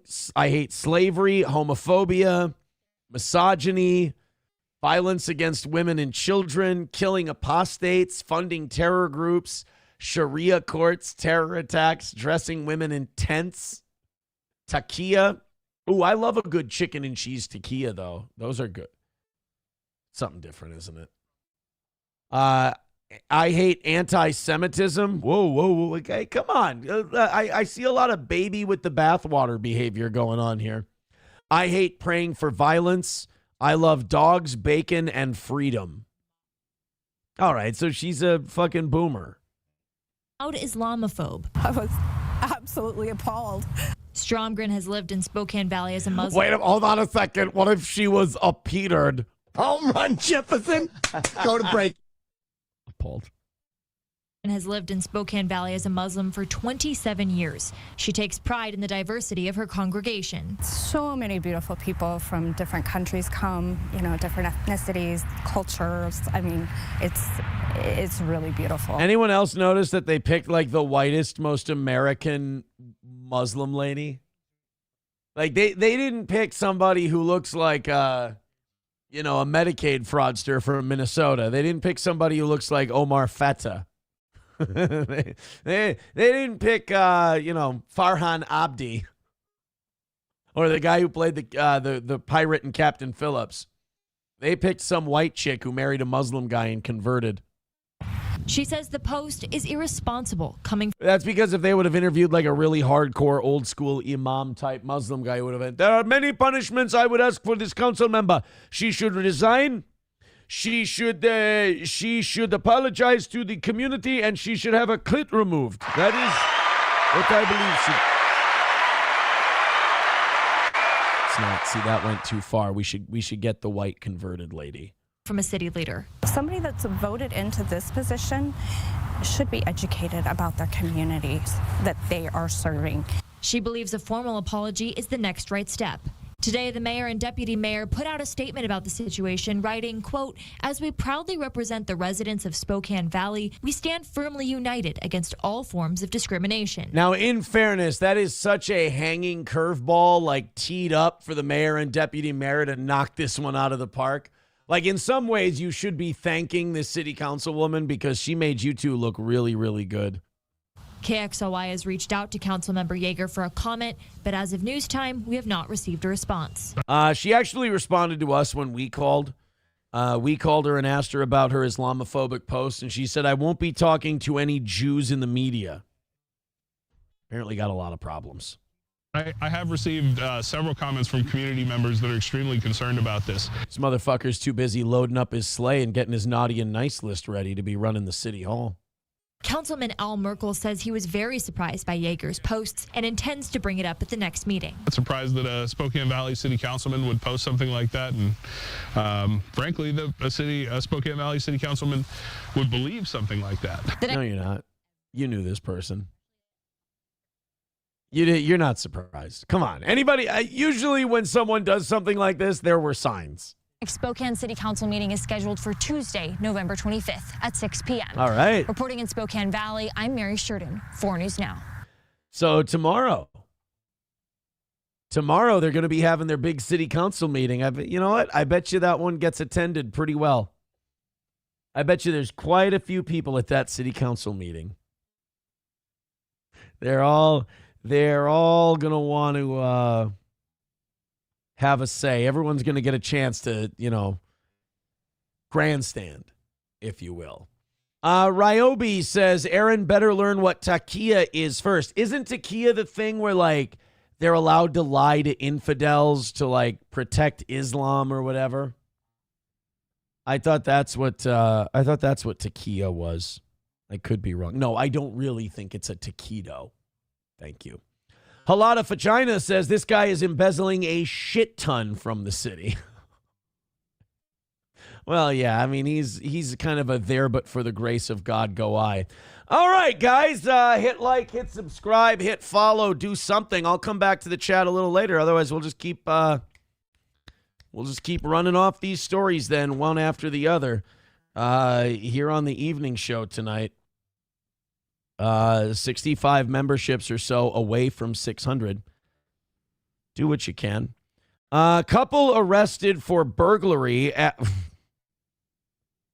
I don't want to read the way they said it because it just sounds kind of lame. It sounds kind of like it's kind of a hacky headline. But, usually with a burglary, you case the joint out first. You find out where surveillance is. If you can't neutralize the surveillance, you wear some kind of a mask, obviously. Well, these two, a couple of suspected burglars, couldn't wait until they got into the bedroom, so they decided to bang during their break-in, and that's what ended up getting them caught. They had pulled off the robbery. They broke into the Mon Cherie restaurant in Scottsdale, Arizona, and then decided they couldn't wait, so they decided to fuck right there in the restaurant. And that's what got them. It's only now making the rounds in the national media, but it happened on October 25th. Brian Morrow and Carissa Sukanik allegedly forced their way inside the joint to steal money from the cash register. But soon their alleged criminal activity took a detour into the world of amateur pornography. Well, usually these news teases are kind of subtle, and they took a turn into the adult world. This one just threw out the P word right off top. Cops say the pair were caught on surveillance video in the patio area. They did it outside. Then the duo allegedly scattered flowers everywhere and ransacked the bar before hightailing it out of there. Well, they had to scatter flowers everywhere. I mean, after all, they wanted to set a romantic mood. I mean, I understand you're a Bonnie and Clyde type couple. You have a big score. You make a lot of cash. You hit. And you want to have sex to celebrate. But God damn it. I mean, get to safety first. Get home. Get really anywhere. But do you know how much DNA you're leaving behind? You're just shooting the fluids left and right and center, and you're leaving it on the table and God knows where else. Oh, man. Amateurs, I tell you. Employees discovered the restaurant had been burglarized after they came to work that day. Telling local media the suspect stole $450 from the till. That's not bad. I mean, if you get in and you get out, $450 is not a bad night's work. The staff also made a key discovery on security footage, which showed the couple's sex act with their faces in full view of the camera. Great job, guys. Truly nice work. Scottsdale PD detectives were able to ID Morrow and Sukanik by viewing the footage and gathering tips from the community. On November 4th, police arrested the two for burglary and booked them into the Maricopa County Jail. Ooh, you know what? It's a good thing they got booked in Maricopa County nowadays. You know, back in the day, they had that Sheriff Joe Arpaio, and he'd humiliate prisoners. He'd dress them in pink and force him to do hard labor in the Arizona sun. That guy did not fuck around. Police say the good news for Morrow and Sukanik is that they won't face charges for fucking on the patio. Well, I mean, I think I'd rather get the charge for fucking on the patio than robbing the restaurant. Bigot on socialist media says probably only stole $155. Fucking love that. That sure would be nice. I'll come back to you guys in a little bit. We'll see what we've got after the next one. You know the Defervid guy? You remember the singer David? David is the guy who they found that girl chopped up in his Cybertruck. Well, first of all, they found the Cybertruck on the road. They brought the Cybertruck to the impound. And then as an employee of the impound was walking by, he smelled something coming from the trunk of David's Cybertruck. They open up the trunk. They find garbage bags with different parts and pieces of this Celeste Rivas. Now, the story only continues to unfold from there. Now David is one of the suspects. Cops have searched his home. Cops are searching appliances in his home now. Also, we found out that this Celeste Rivas was like a 15-year-old girl. And there had been hints in David's music about her, and he'd gone on tour, and he showed up at parties with her, and other people said, well, we thought she was of age. We just, we didn't know she was 14 or 15 at the time. We just assumed she was 18, 19, and David likes him young, and I think David's like in his mid-20s too. But this girl turned out to be like 14, 15. Her family had raised concerns that she was hanging out with this guy. I mean, it was all just really bad news. If you ask me, which nobody is, I think what probably happened here is she threatened to go public She either was shaking him down for money or she just said, I'm going to tell everybody because he wanted to break up or something like that. And he decided, I don't think that's going to be good for my career. If a teenager lets the world know we're fucking, I think I'll just kill her. Well, now the police are trying to figure, it sounds like the police know he did it, but before they can arrest him and do anything about it, they got to figure out how. And now singer David, who's a suspect in the homicide of Celeste Rivas, had a freezer large enough to store a body. A relevant fact since her body had apparently been frozen for months. So this girl died. They froze her. Then they went from freezer to the back of the Cybertruck, and that's where she stayed rotting, right? Oh, God. And the freezer was just in the kitchen of the house he was in? That's the freezer that they think that they had her in? Oh, imagine you're going in to get something to eat. You open it up. There's just a corpse staring back at you. What a fucking lunatic this guy is. This photo was taken a few years ago. It shows that the kitchen had a KitchenAid refrigerator freezer. The freezer side of the appliance has a height of around 74 inches, a width of 14, and a depth of about 27. The temperature can be set as low as -8 degrees Fahrenheit. What are we doing? Are we talking about the murder, or are we doing real estate work here? Celeste was 5'3", 120 pounds, fat ass. No, I'm kidding. TMZ broke the story. Her body was found in a bag in David's Tesla. It was decapitated, and the arms and limbs were cut off so she could be a Buzkashi ball. So it could have fit in the freezer if the shelves inside had been removed.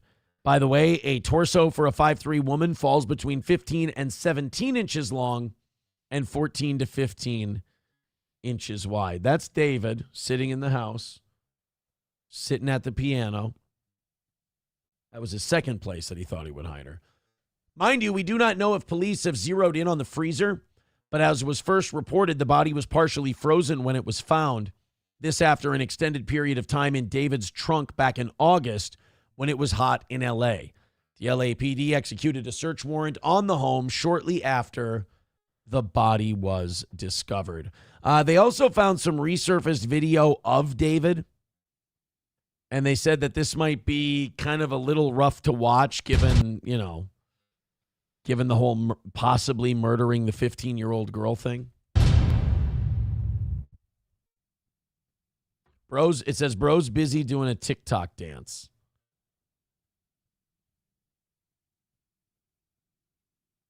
I don't see what's so terrible about this video. David and Bryant Barnes. That's it? How is this? Who fucking cares? Who gives a shit? What a waste of time. No wonder tonight's show sucks. No wonder nobody wants to like, subscribe, share, comment, gift memberships to tonight's show. It's fucking ass. Hey, remember last week? I'm just going to keep going until something happens. Remember last week we told you Kevin Spacey was homeless? Yeah, that apparently pissed him off really bad. He had to come out publicly. That story went all over the place. It was like the number one thing that day.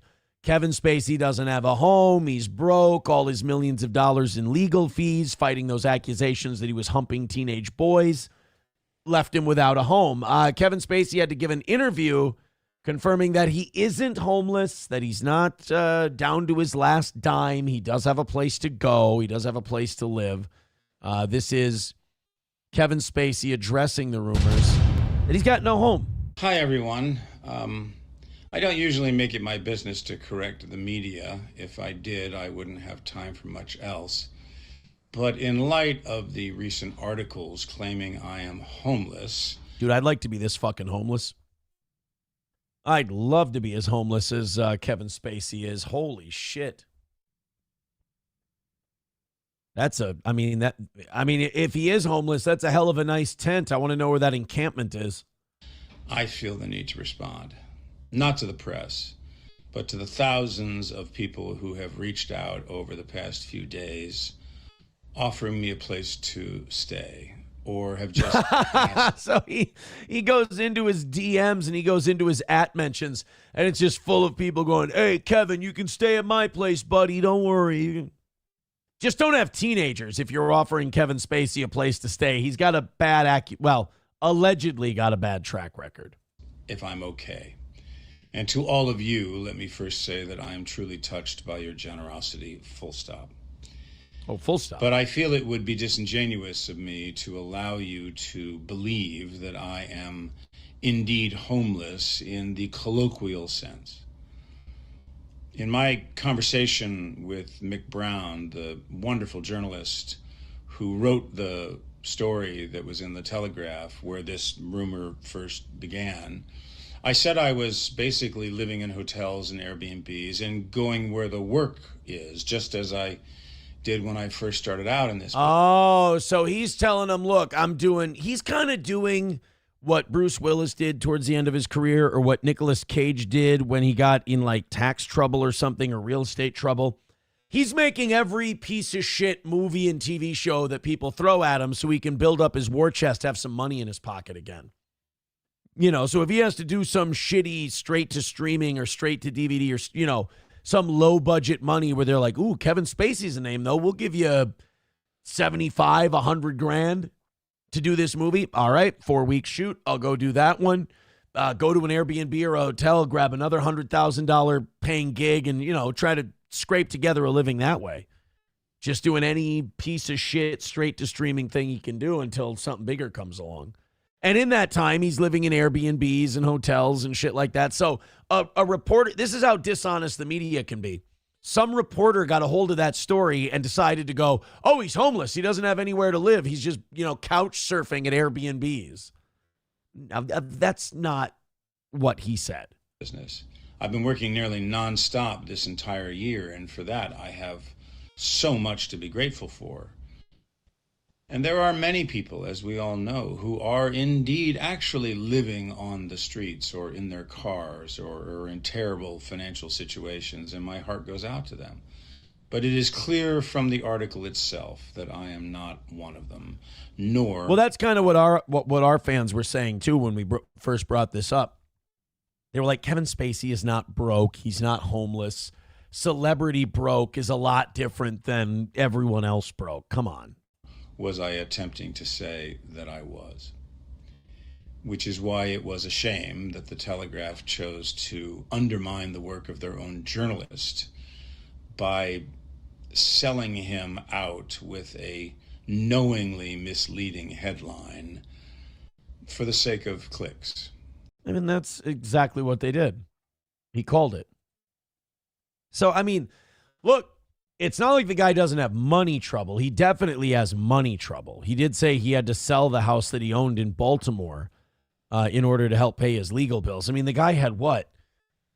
Like 3 different cases going on at once. I think 1 or 2 of them criminal and then another couple that were civil. I mean, those lawyers are expensive, and I'm sure he didn't get like run-of-the-mill, you know, regular lawyers. I'm sure he had the best of the best. So that had to cost you a few $1,000,000. That'll set you back. They did their job, though. I mean, all the charges were either dropped because people dropped dead, or he fought the charges and he won. Like, he got a not guilty verdict over there in the UK. But that's, I mean, you the good news is you got your freedom. The bad news is now your reputation is shot to shit because everyone associates you with that thing. And now also you got to keep working because you got to make as much money as possible. And that usually means you have to sacrifice the quality of the stuff you're doing. Hey, thank you very much to Camel Toe for breaking our giant drought we had here and gifting a membership. Oh, my God. Thank you so much. There's so many Somalians in this bitch. Thank you so much. I appreciate that. Joey Caravello with $2. I don't. Joe Arpaio used to sodomize young black prisoners. We've got to teach you. We've got to teach you the word allegedly. Blazing Blue Tongues was the one that got that gifted membership from Camel Toe. For God's sake, follow Camel Toe. I mean, in life in general. And let's make, well, you know the new rules. You know the new rules. 64 memberships away from 600. Thank you guys very much. Hit like, hit subscribe, hit follow. Atomic Ray says Kevin deserves all he gets here on Earth. It's tricky, right? Because on one hand, sure, he deserves everything he gets if you believe he did what he did. And I do believe he did what he did. He's accused of. But the guy also went through the process. He went through the legal process. He won his freedom. He's never been proven guilty of any of this stuff. So should that prevent him from working? I mean, if they've never been able to prove he did something, is just the 3 or 4 allegations, is that enough to make people go, nope, he can't earn a living. He can't do it. Not here in Hollywood. I mean, think of the other people they allow to still make movies. I mean, Jesus, they let Roman Polanski still continue to create movies. And if he steps foot in the United States, he'll get arrested. But they still let they were still making letting Roman make films. I mean, Woody Allen's accused of some really creepy shit. Woody Allen still makes movies, so I don't know. Like, where do you draw the line if it's never been proven? Like, again, I believe Kevin Spacey did at least some of the things that he's accused of, but again, he's never been convicted. I don't think he's ever even had to pay out a cent in any kind of lawsuit that he lost. So can you hold him back from working? I mean, I guess it's kind of up to Hollywood. They're allowing him to work. I don't know what he's done though. Like, what is Kevin Spacey even been in? Don't worry, there's nothing happening in the chat or anything like that. We can look up whatever we want tonight. I think it's going to be a pretty brutal one. IMDb Kevin Spacey. What's he been up to? Let's see some of the projects he's been working. Watch him be blockbusters like he was in Napoleon or some shit. Here we go. We've got 1780. I don't know what that is. I don't know what. A wounded Revolutionary War soldier takes shelter with a Pennsylvania trapper and his son. As British troops approach, they face choices about loyalty and survival in the wilderness. Really? I kind of want to. I want to see what Mr. Spacey's been up to. Yeah.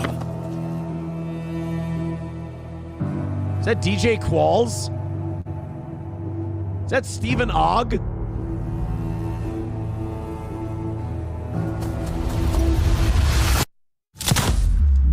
What the fuck? What are his chances? You don't last through night. I was being pursued.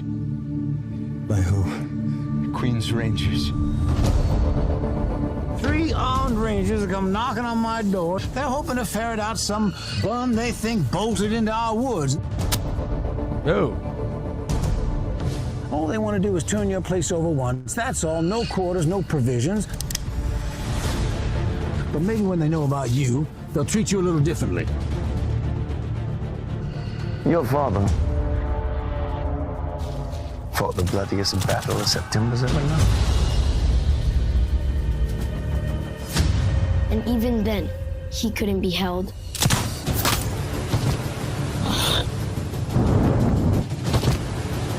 I have no idea what the fuck this movie's about. Wait! You need not welcome some bad bargain under our roof.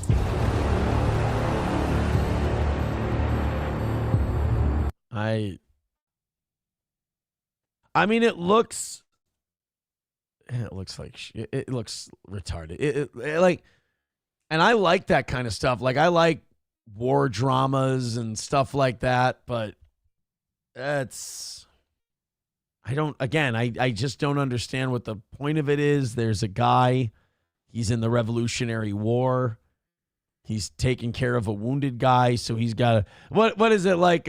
He used to be a warrior, and now he's got to put on his old guns. So they're doing a low budget The Patriot. That's what they're doing. Low budget Patriot.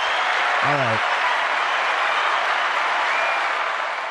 Ooh, Kevin Spacey played the devil in the 2024 movie The Contract. Wonder what that's about. But then look, yeah, just doing some 3.5s and 3.4s and 5.5s. Because that's the only things they'll let him do again. The Contract, Peter 5'8". He plays Peter. I kind of have to know more about Peter 5'8". A seemingly glamorous real estate agent in a small mountain community is revealed to be an unhinged alcoholic with a dark secret when a charismatic man in black shows up one day at the behest of his shadowy boss. All right, Peter 5'8". This is 3.5 out of 10 on IMDb.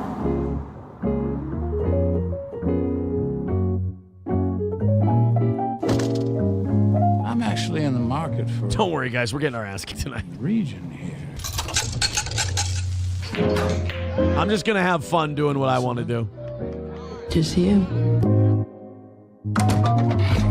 Oh, Kevin Spacey's fucking an adult woman in this one. That must have been a reach for him. That's some method acting for that old homo.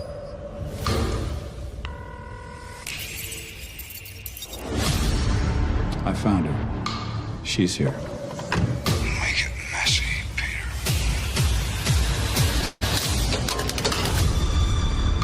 Oh, we're doing the Breaking Bad, breaking the phones.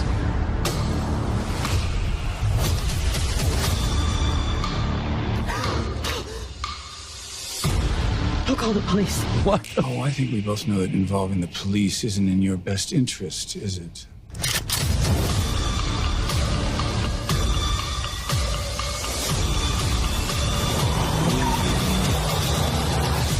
I'm not here to kill you. If I was, you'd be dead already. Oh, that's that very original writing. Last chance.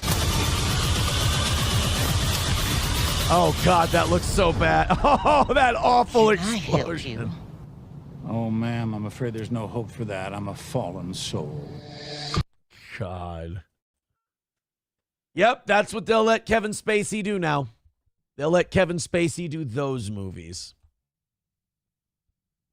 Do you feel bad for him yet? I gotta ask you. Numero Uno says, oh, wow, this one looks good too. I mean, he might as well do Lifetime movies at this point. Yes, Rebecca De Mornay was in that one.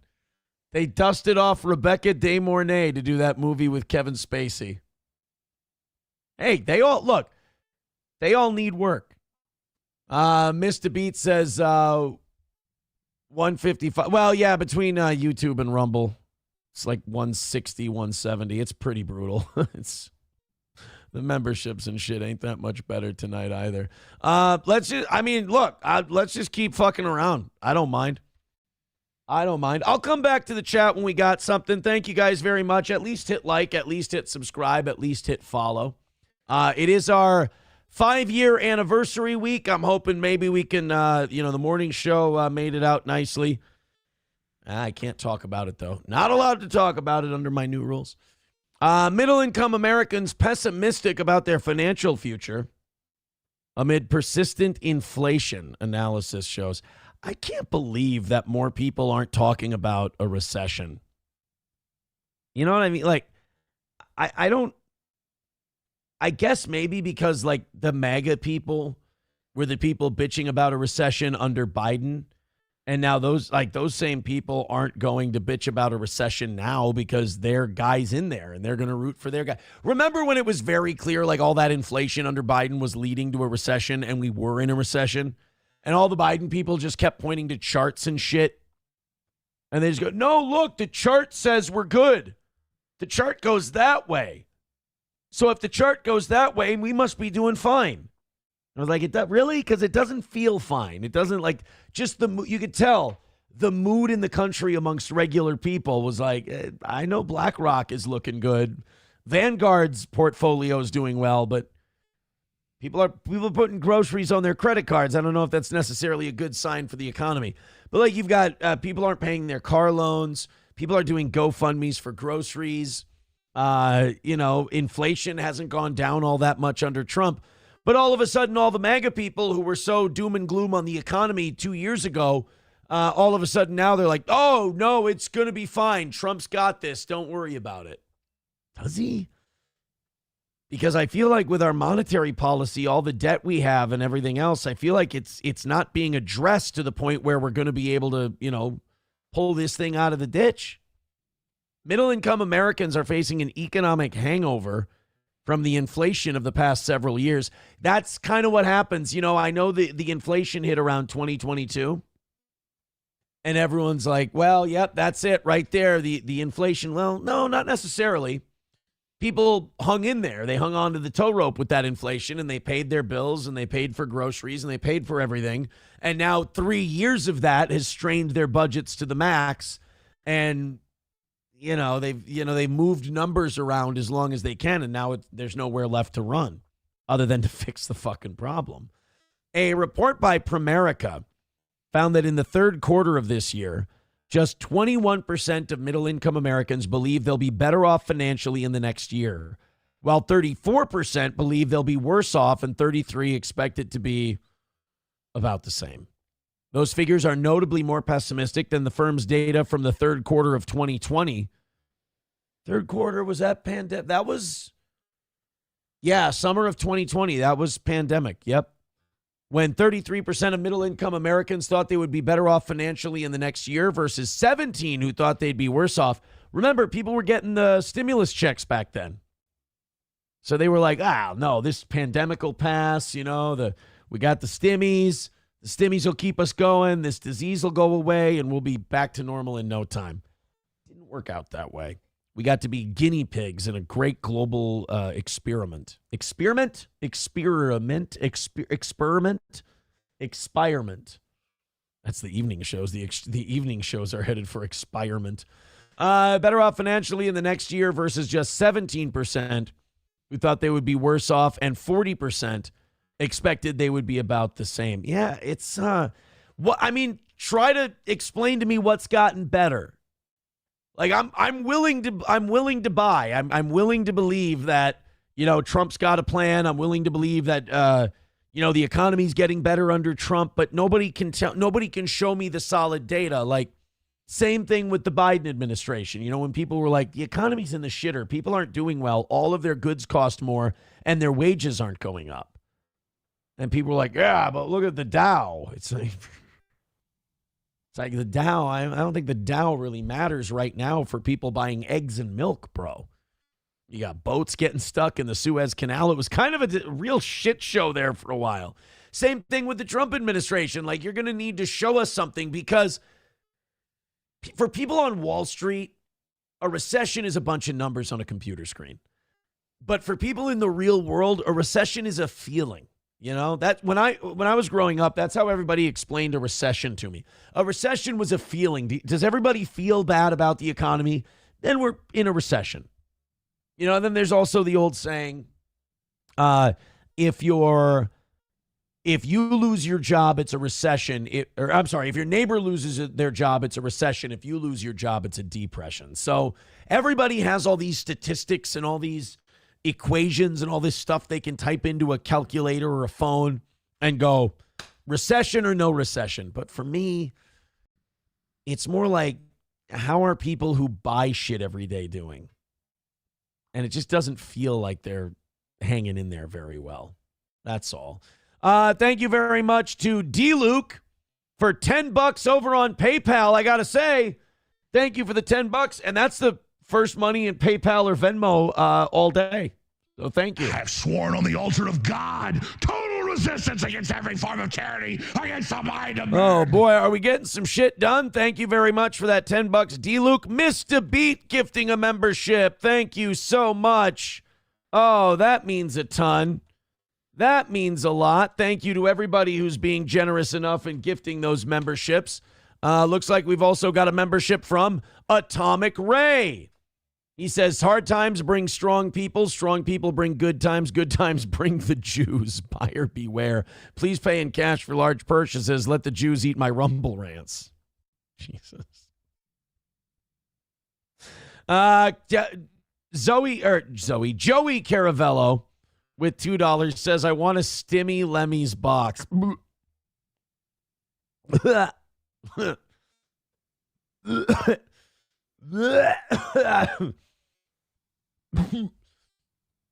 Oh, God, that was... Oh, I'm not happy. That was not nice. Please don't do that. Ever again. Really, ever again. Don't do that. Please. Thank you, Camel Toe, for the gifted membership. We appreciate that. All right.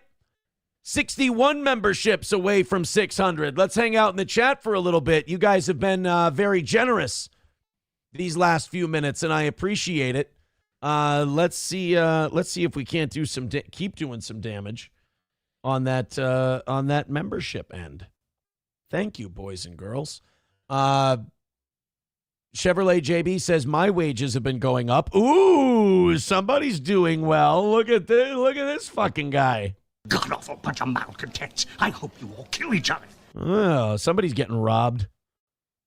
Yeah, my wages are going up. I don't know about these fucking poors. But if you want to talk about sucking Jew dicks. That what JB's doing?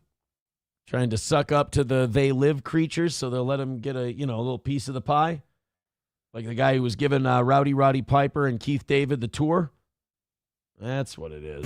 Oh, no!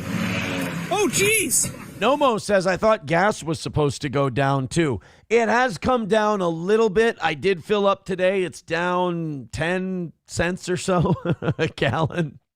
But yeah, Trump's supposed to be the drill baby drill guy. He's supposed to allow for more domestic oil production. The only problem is his buddies, the Saudis, don't like that very much. So if he's being a little too generous with the oil production, the Saudis might get mad, and then he'll back that off. It's God bless the global market, So I mean, it would be great if we did up production and we just pumped a bunch of that shit out of the ground and drove global prices down, but it doesn't look like that's going to happen anytime soon, because the oil prices have been staying generally the same. And you know what's really gross about these oil cocksuckers is that the price of oil, like the Ukraine-Russia war, is built into the price of oil. But you watch, if that war ends, like if they accept this peace deal that Trump put out there, you're not going to see the oil prices all of a sudden just start dropping like a rock and the sanctions get lifted and Russia's going to uncap their resources. Like they're just going to keep the price right around where it is. That's what happens.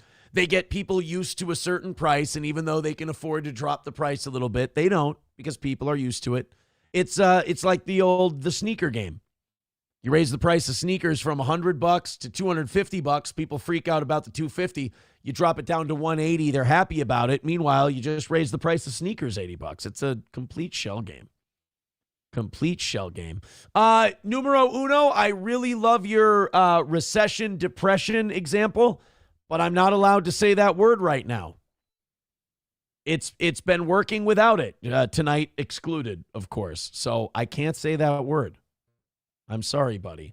We're under triple digits on both of our top two platforms now. Rumble Studio says 282 people are checking out the show right now, but hit like, hit subscribe, hit follow. I would appreciate it. Bigot on Socialist Media says it's amusing that no one talks about Zelensky's corruption.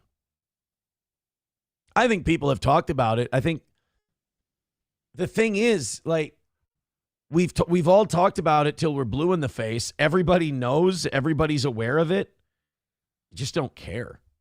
I mean, that's the sad truth of it. They just don't give a shit. And I understand, like, why would you if gasoline is, like Yankee says, gas is still $3.20 a gallon here. So why would he give a fuck if all of a sudden the price of gas, if the price of gas is still at $3.20? Why would he give a fuck how corrupt Zelensky is? Numero uno says, miss one experiment. It's a recession. Okay, how the fuck am I? You know what? Here. I'm doing this. I want this spoken to me.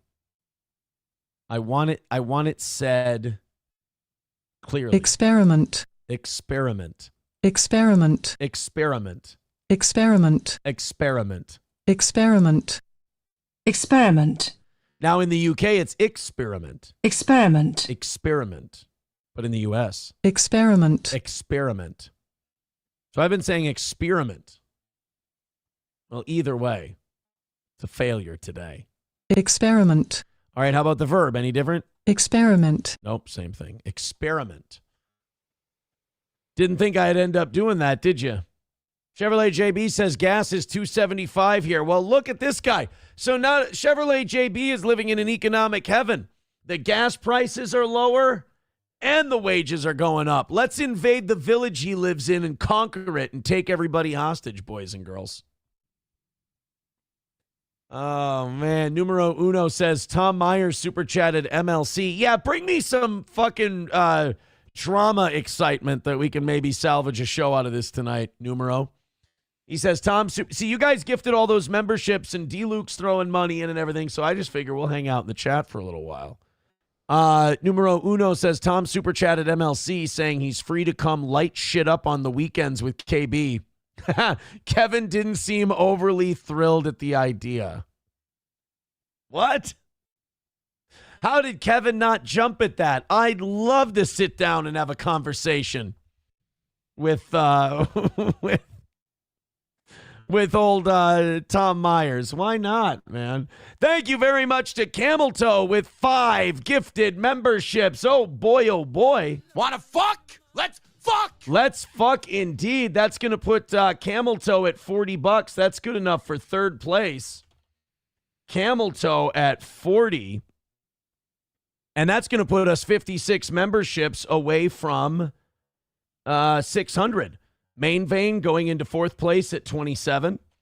Gray Duckling in central booking at 22. Long Balls drops out of the top 5 with his 20. I do have a guy who keeps writing me angrily in the comment section. And he keeps saying, quit calling it central booking. It's just called booking. And I keep writing back to him, we're just calling that central booking because it's fun. Like, this isn't a documentary. We're not making a documentary about jail. It's okay. You don't, and yet once a week, he'll write into the show and he'll be like, stop calling it central booking. It's just booking. I'm like, it's not booking. It's central booking. You know why it's called central booking? Because we're making it up for a dumb fucking Rumble show that, you know, just does stupid shit every day. I don't think we have to be an episode of Locked Up on MSNBC. Bigot on Socialist Media says, mention central booking 10 times each show. Oh my God. There are like streamers that hate Steel Toe and they like do a Steel Toe show all day long. And I've been told shit that really fucking bothers them. And I hold off on saying anything about it because I know it annoys a lot of my audience to even talk about it. But I'm so tempted sometime to just send those little pokes and those little prods out there, knowing how much it bothers people. Like if I say goddamn, I know for some people it sets their red hair on fire, their red crotch on fire, their mixed race kids on fire. I mean, it drives them nuts because I say goddamn. Mock, I don't know. I would think that goddamn is probably not the most Christian thing to say, but neither is denying a woman who's been physically abused. Is it there? Is it there? Orange top. Carrot top. That's not very nice of you either. I think continuously attacking private citizens, it's probably not very nice either. Is it there? Is it there, Big Orange? The Big Orange machine. Big old chubby. All right. See, I don't want to. It's mean-spirited and it's punching down. I don't like it. Mikey Two Milk says, you forgot the hyphen after central booking, tater pants. Well, hey, hey, can we stay away from the central booking controversy? It's already a hot button issue here on the toe. Joey Caravello with $2. Who's Haley? I wasn't talking about Haley. Someone having mixed race kids. He says they are white. Nah, I'm pretty sure they're black. If not in skin color and spirit, I mean, they come from different baby daddies. So, I mean, in a way, they're black. See, why do you stop it? Stop it. I'm bullying and I'm not okay with it. That's not Christian. That's not Christian. And don't call her a mud shark, Sam Show. That's not very nice. It's not very Christian. You know what? You guys are just a bunch of fucking bullies. That's all there is to it. And you know what? I'm not okay with it. I'm not okay with it. Thank you guys very much for your generosity. Well, that was fun hanging out with you guys in the chat for a little bit. Keep it up. Keep it going. I appreciate it. You know, we were talking about how shitty the media was to Kevin Spacey with his with the homeless thing, and he's not homeless. He's just constantly having to work on shitty movies to make all his money back. Well, the media is kind of doing the same thing with Andy Dick. And look, I know Andy Dick's he's been through the ringer, man. And you know, based on his own behaviors, I mean, his addictions and his shitty life decisions. I mean, look, I'm not saying that you need to feel bad for Andy Dick, but this Ollie London, who until this very moment I thought was called Oil London, tweeted this out. It's from Radar Online. And Radar Online is reporting that Andy Dick was found homeless, sitting on the street, drunk, inebriated, just embarrassing himself, making a fool of himself. He's just a bum in the streets of New York City, or no, Los Angeles, I'm sorry. He's just some Los Angeles bum. Now, I got to admit, we're going to show this video to you, and you'll see right away that Radar Online is fucking lying, and this is just lazy, quote-unquote, journalism. But the last time I saw Andy Dick, he was like on an RV, and people were like pissing on him and, you know, getting him really fucked up, and he was like yelling slurs at people. Like, Andy Dick was not doing well. Like, he was on an old shitty RV live streaming and responding to text-to-speech donations for $2 a pop. What do they call that? What is he, IP2? I think Andy Dick was part of that IP2, and he was getting in fights, and he was constantly quitting and being kicked off and picking fights with, oh, God, Corey Adam brought this to the show, and there were Chicken Andy. There was a kid named Chicken Andy that he would always fight with, and oh, my God, it was a fucking disaster. Well, apparently Andy Dick, now Radar Online said that this was Andy Dick homeless on the streets of L.A. Yet if you look right here. He's wearing a name tag. He's at some kind of convention, some stupid thing. And yes, he's fucked up. Yes, Andy Dick is drinking, but Andy Dick's a useless alcoholic. Like, Andy Dick drinks. He's fucked up all the time.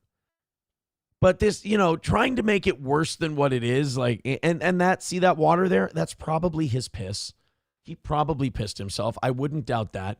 But he's not a homeless bum pissing on the sidewalk. He's just a brutal alcoholic drinking on the sidewalk. Small difference, I understand, but when you have a life as shitty as Andy Dick's, you don't need to lie to make it worse. Guys, Andy Dick. Like, he's got a lanyard on. Let's go talk to Andy Dick. What's up, Andy? Hey, you look good, man. I haven't. Always look good, boy. Thank you. Andy, who's your favorite rapper? Who's your favorite rapper? Well, we're just a couple hours away. Missy Elliott.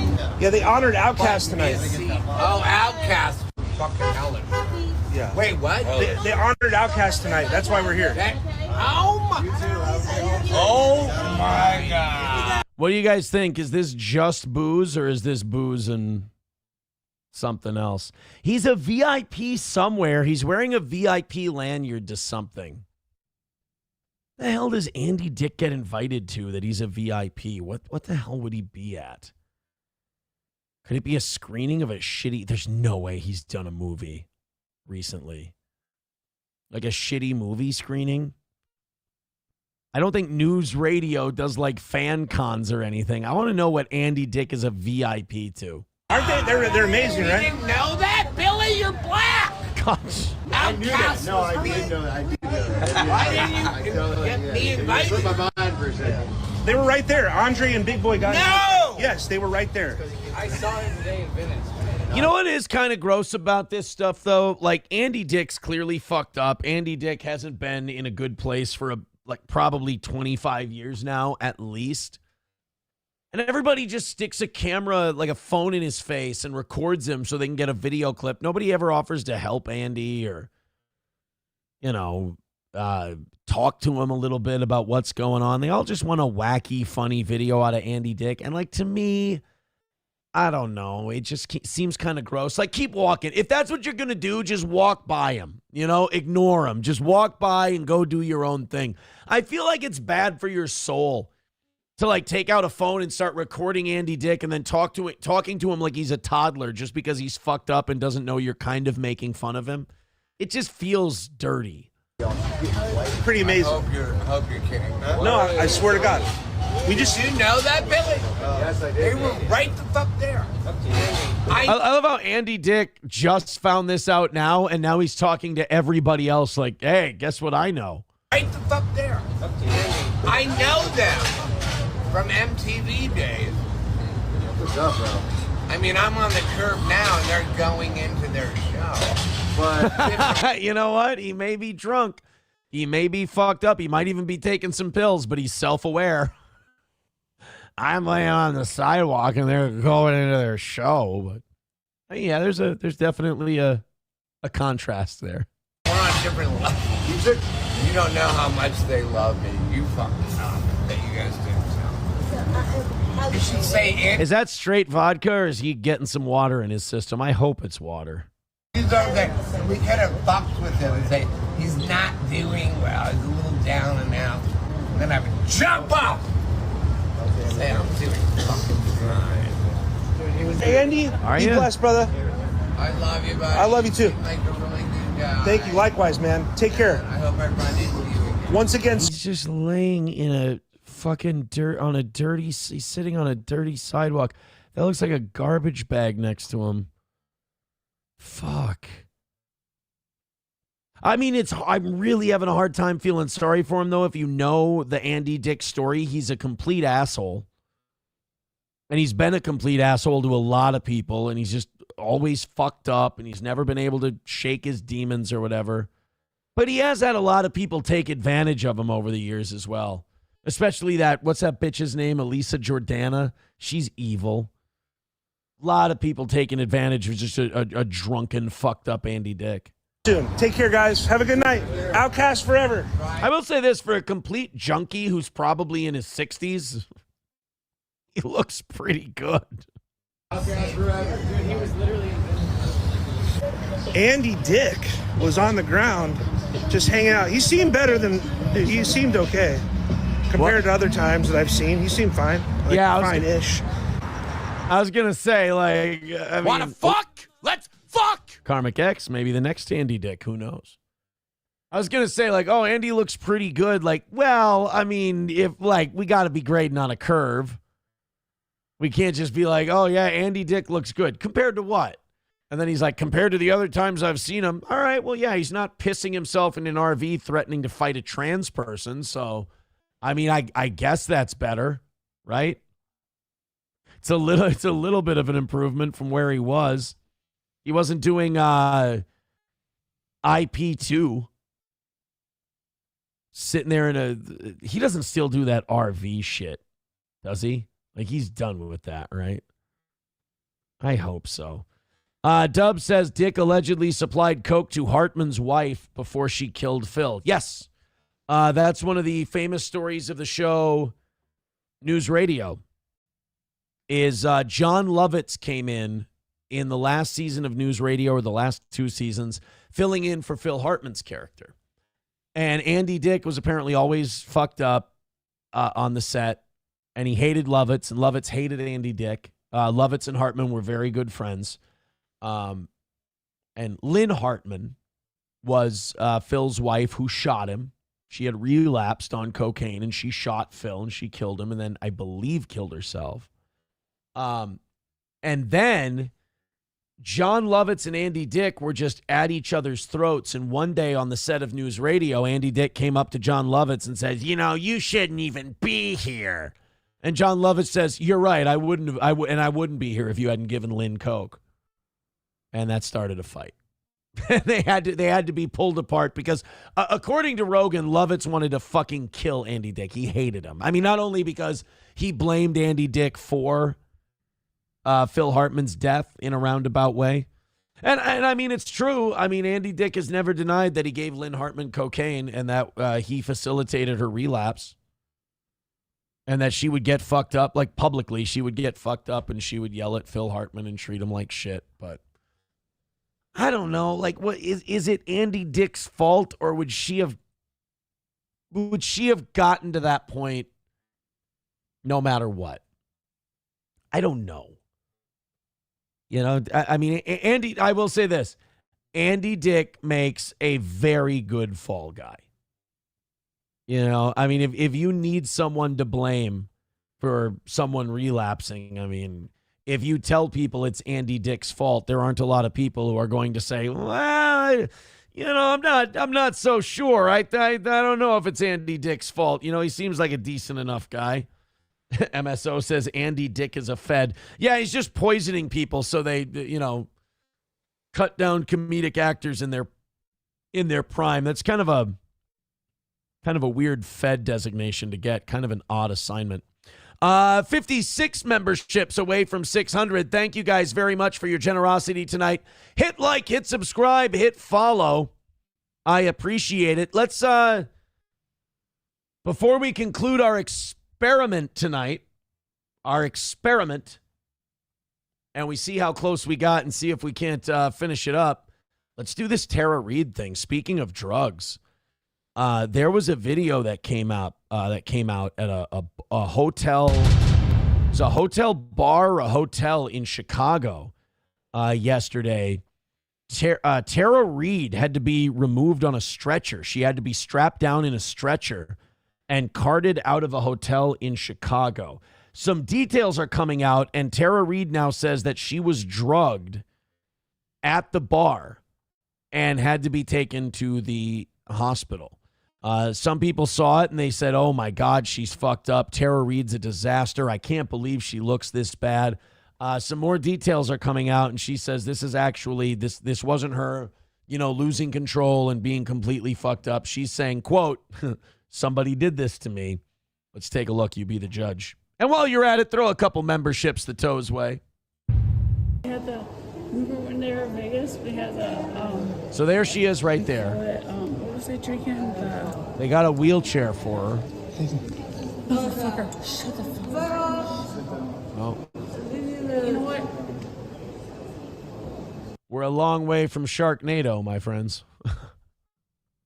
So the hotel just has a wheelchair? Like, she doesn't have a disease or anything where she needs a wheelchair, does she? Like, she's just, they saw how fucked up she was and just got her a wheelchair? That's a special kind of hammered.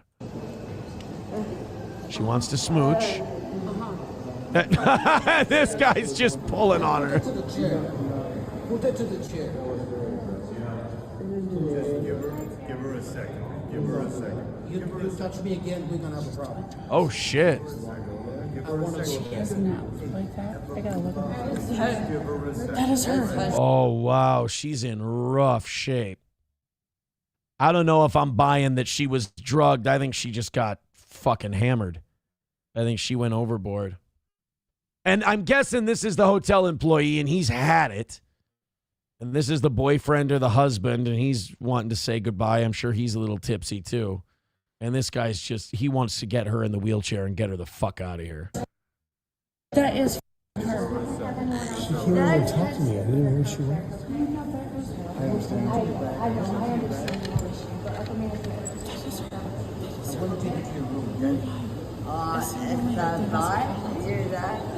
She might be drugged. Sit on the chair. Is that the thing? You were right. Oh, this is beyond sloppy. Come on, guys.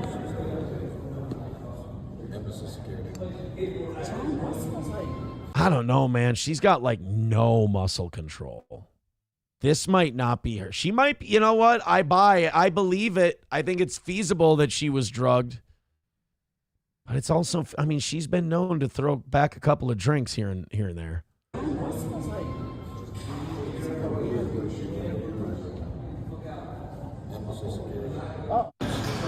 Oh, no. Oh, no. Core still looks good. That's...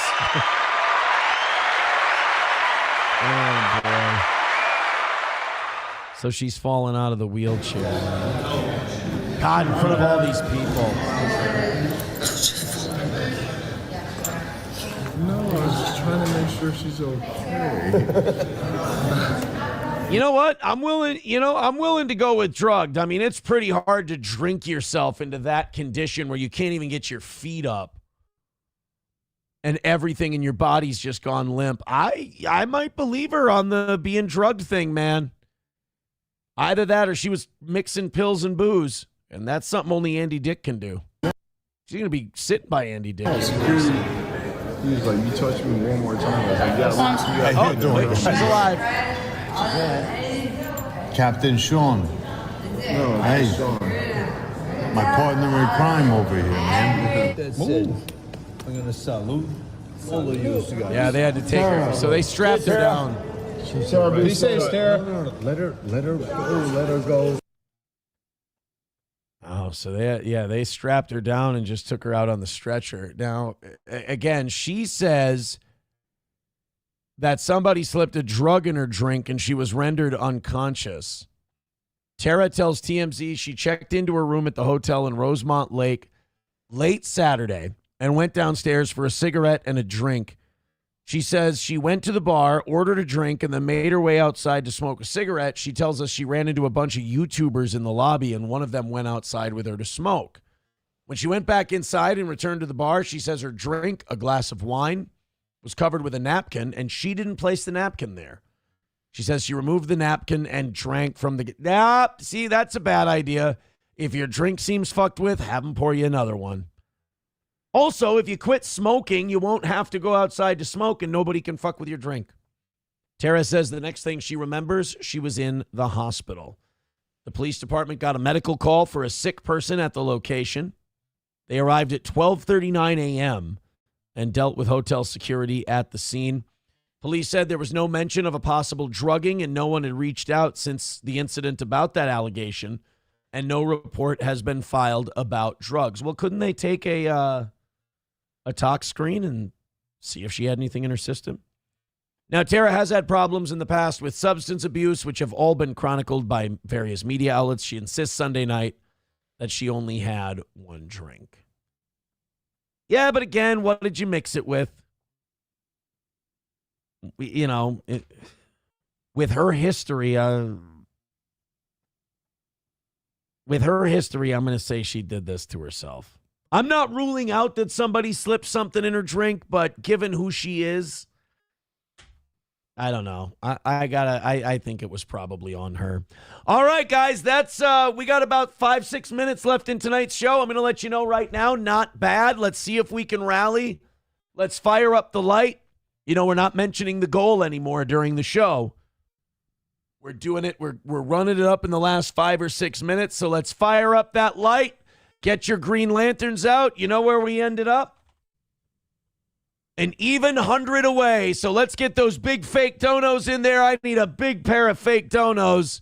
And let's get that last hundo knocked out and keep it perfect for this short anniversary week on the toe. Here we go. I can say it now. Streamlabs, PayPal, Venmo, Super Chats, Rumble Rants, gifted memberships. Hey, NoPen15 Fathead gifting 1, gifting 2. Loaded Wrench gifting a membership on YouTube. Thank you guys very much. And now we're $90 away from tonight's goal. All right, let's go. Let's drop the big ones in there and let's get that 90 handled. What do you say? All of them. All the memberships, all the super chats, all the Rumble rants. The Venmo links are in the chat. 90 away and 56 memberships away from 600. I think we can get a double-digit number. We can knock out a double-digit number. Let's get those big fake donations coming to the toe and see if we can't do this thing. Atomic Ray says YouTube cannot win ever. Well, then let's win now. Let's drop in a few 10s, a few 5s, and this thing will be over before you know it.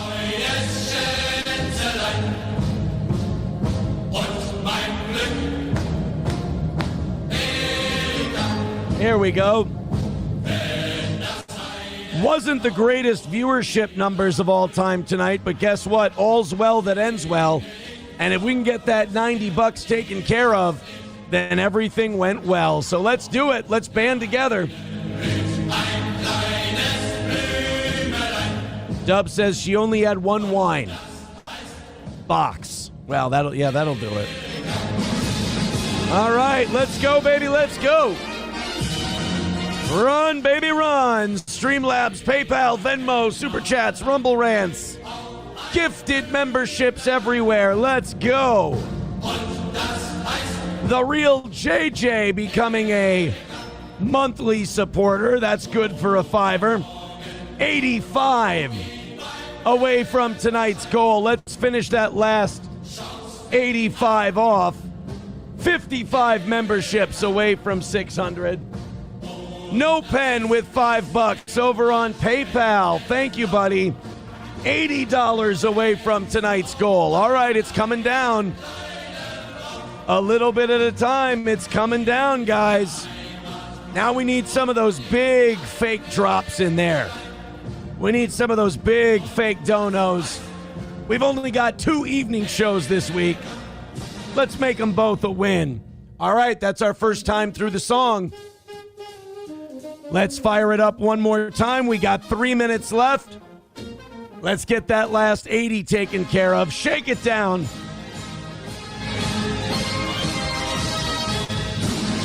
Five years of doing this shit. Let's be perfect.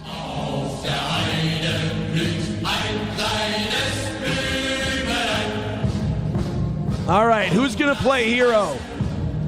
Let's play some hero ball here in the last 3 minutes. $80 away. It's very doable. We just need, hey, let's replace those green sirens with some gifted memberships or some Rumble Rants or some big Venmo and PayPal drops. And let's see if we can't make our big money tonight. Click one of those links. Get generous. How long have you been loving Steel Toe? Make it happen. 2 minutes. 2 minutes remaining and $80 away. About 15, 20 membership. Just over 15 memberships. MSO says do it for Crunchy. Oh no. Not feeling so good. Nope. Nothing here. Wait a minute. Anonymous fake dono with $20. Give him a karmic. Do it for Chippa. All right, that's 60. We're 55 away. The real JJ says Hitler did nothing wrong. Jesus Christ. $55 away. Get it. We need about 12 memberships. Knock this thing out. 1 minute to go. $55 away from tonight's goal. 55 is doable. Let's go. Everybody jumping in and hitting it for the toe. 50 seconds. $55 away. We've got to have a big anonymous fake dono coming in. Rescue the toe for its 5th anniversary. $55 away, 30 seconds left.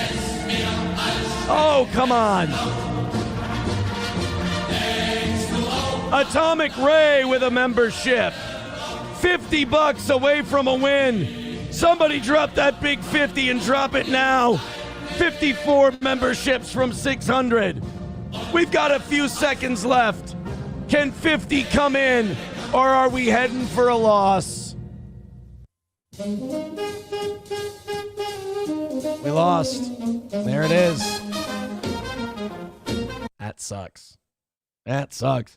One thing about these evening shows, the numbers aren't great on the evening shows, but one thing they always do is they hammer out the goal. But, boy, when you walk on the razor's edge, you're going to cut your feet every once in a while. Shit. Oh, wait. Hold on a minute. Hold on. Nobody's going to believe me. Nobody's going to fucking believe this. First of all, let's put Atomic Ray at 165 in first place. Guess who came up big with the $55 at the end, putting us $5 ahead for tomorrow evening? Hold on, let me just update our standings here. Gray Ducklings dropping out of the top 5. Main Vein is now in central booking. Gray Duckling is at 22. Steven came up big. I tell you what, Toe fans never let their show fail. There's always someone who's like, all right, last minute, how much are they down? 55? I can swing that. We got you. Thank you very much, Steven. Give him the drop he deserves.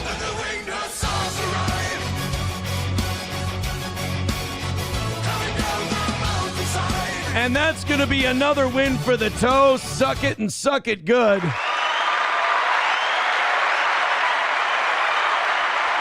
Another W tonight. Unbelievable. Just got it there. And now we've only got one more evening show to go this week. Thank you very much, Steven. Thank you, Atomic Ray. Thank you, JJ. Thank you, Camel Toe. Thank you, Joey Caravello. Everybody who threw in tonight from $1 to $55. We appreciate you. Have a great rest of your night, and I'll see you tomorrow morning. I'll go rest my voice.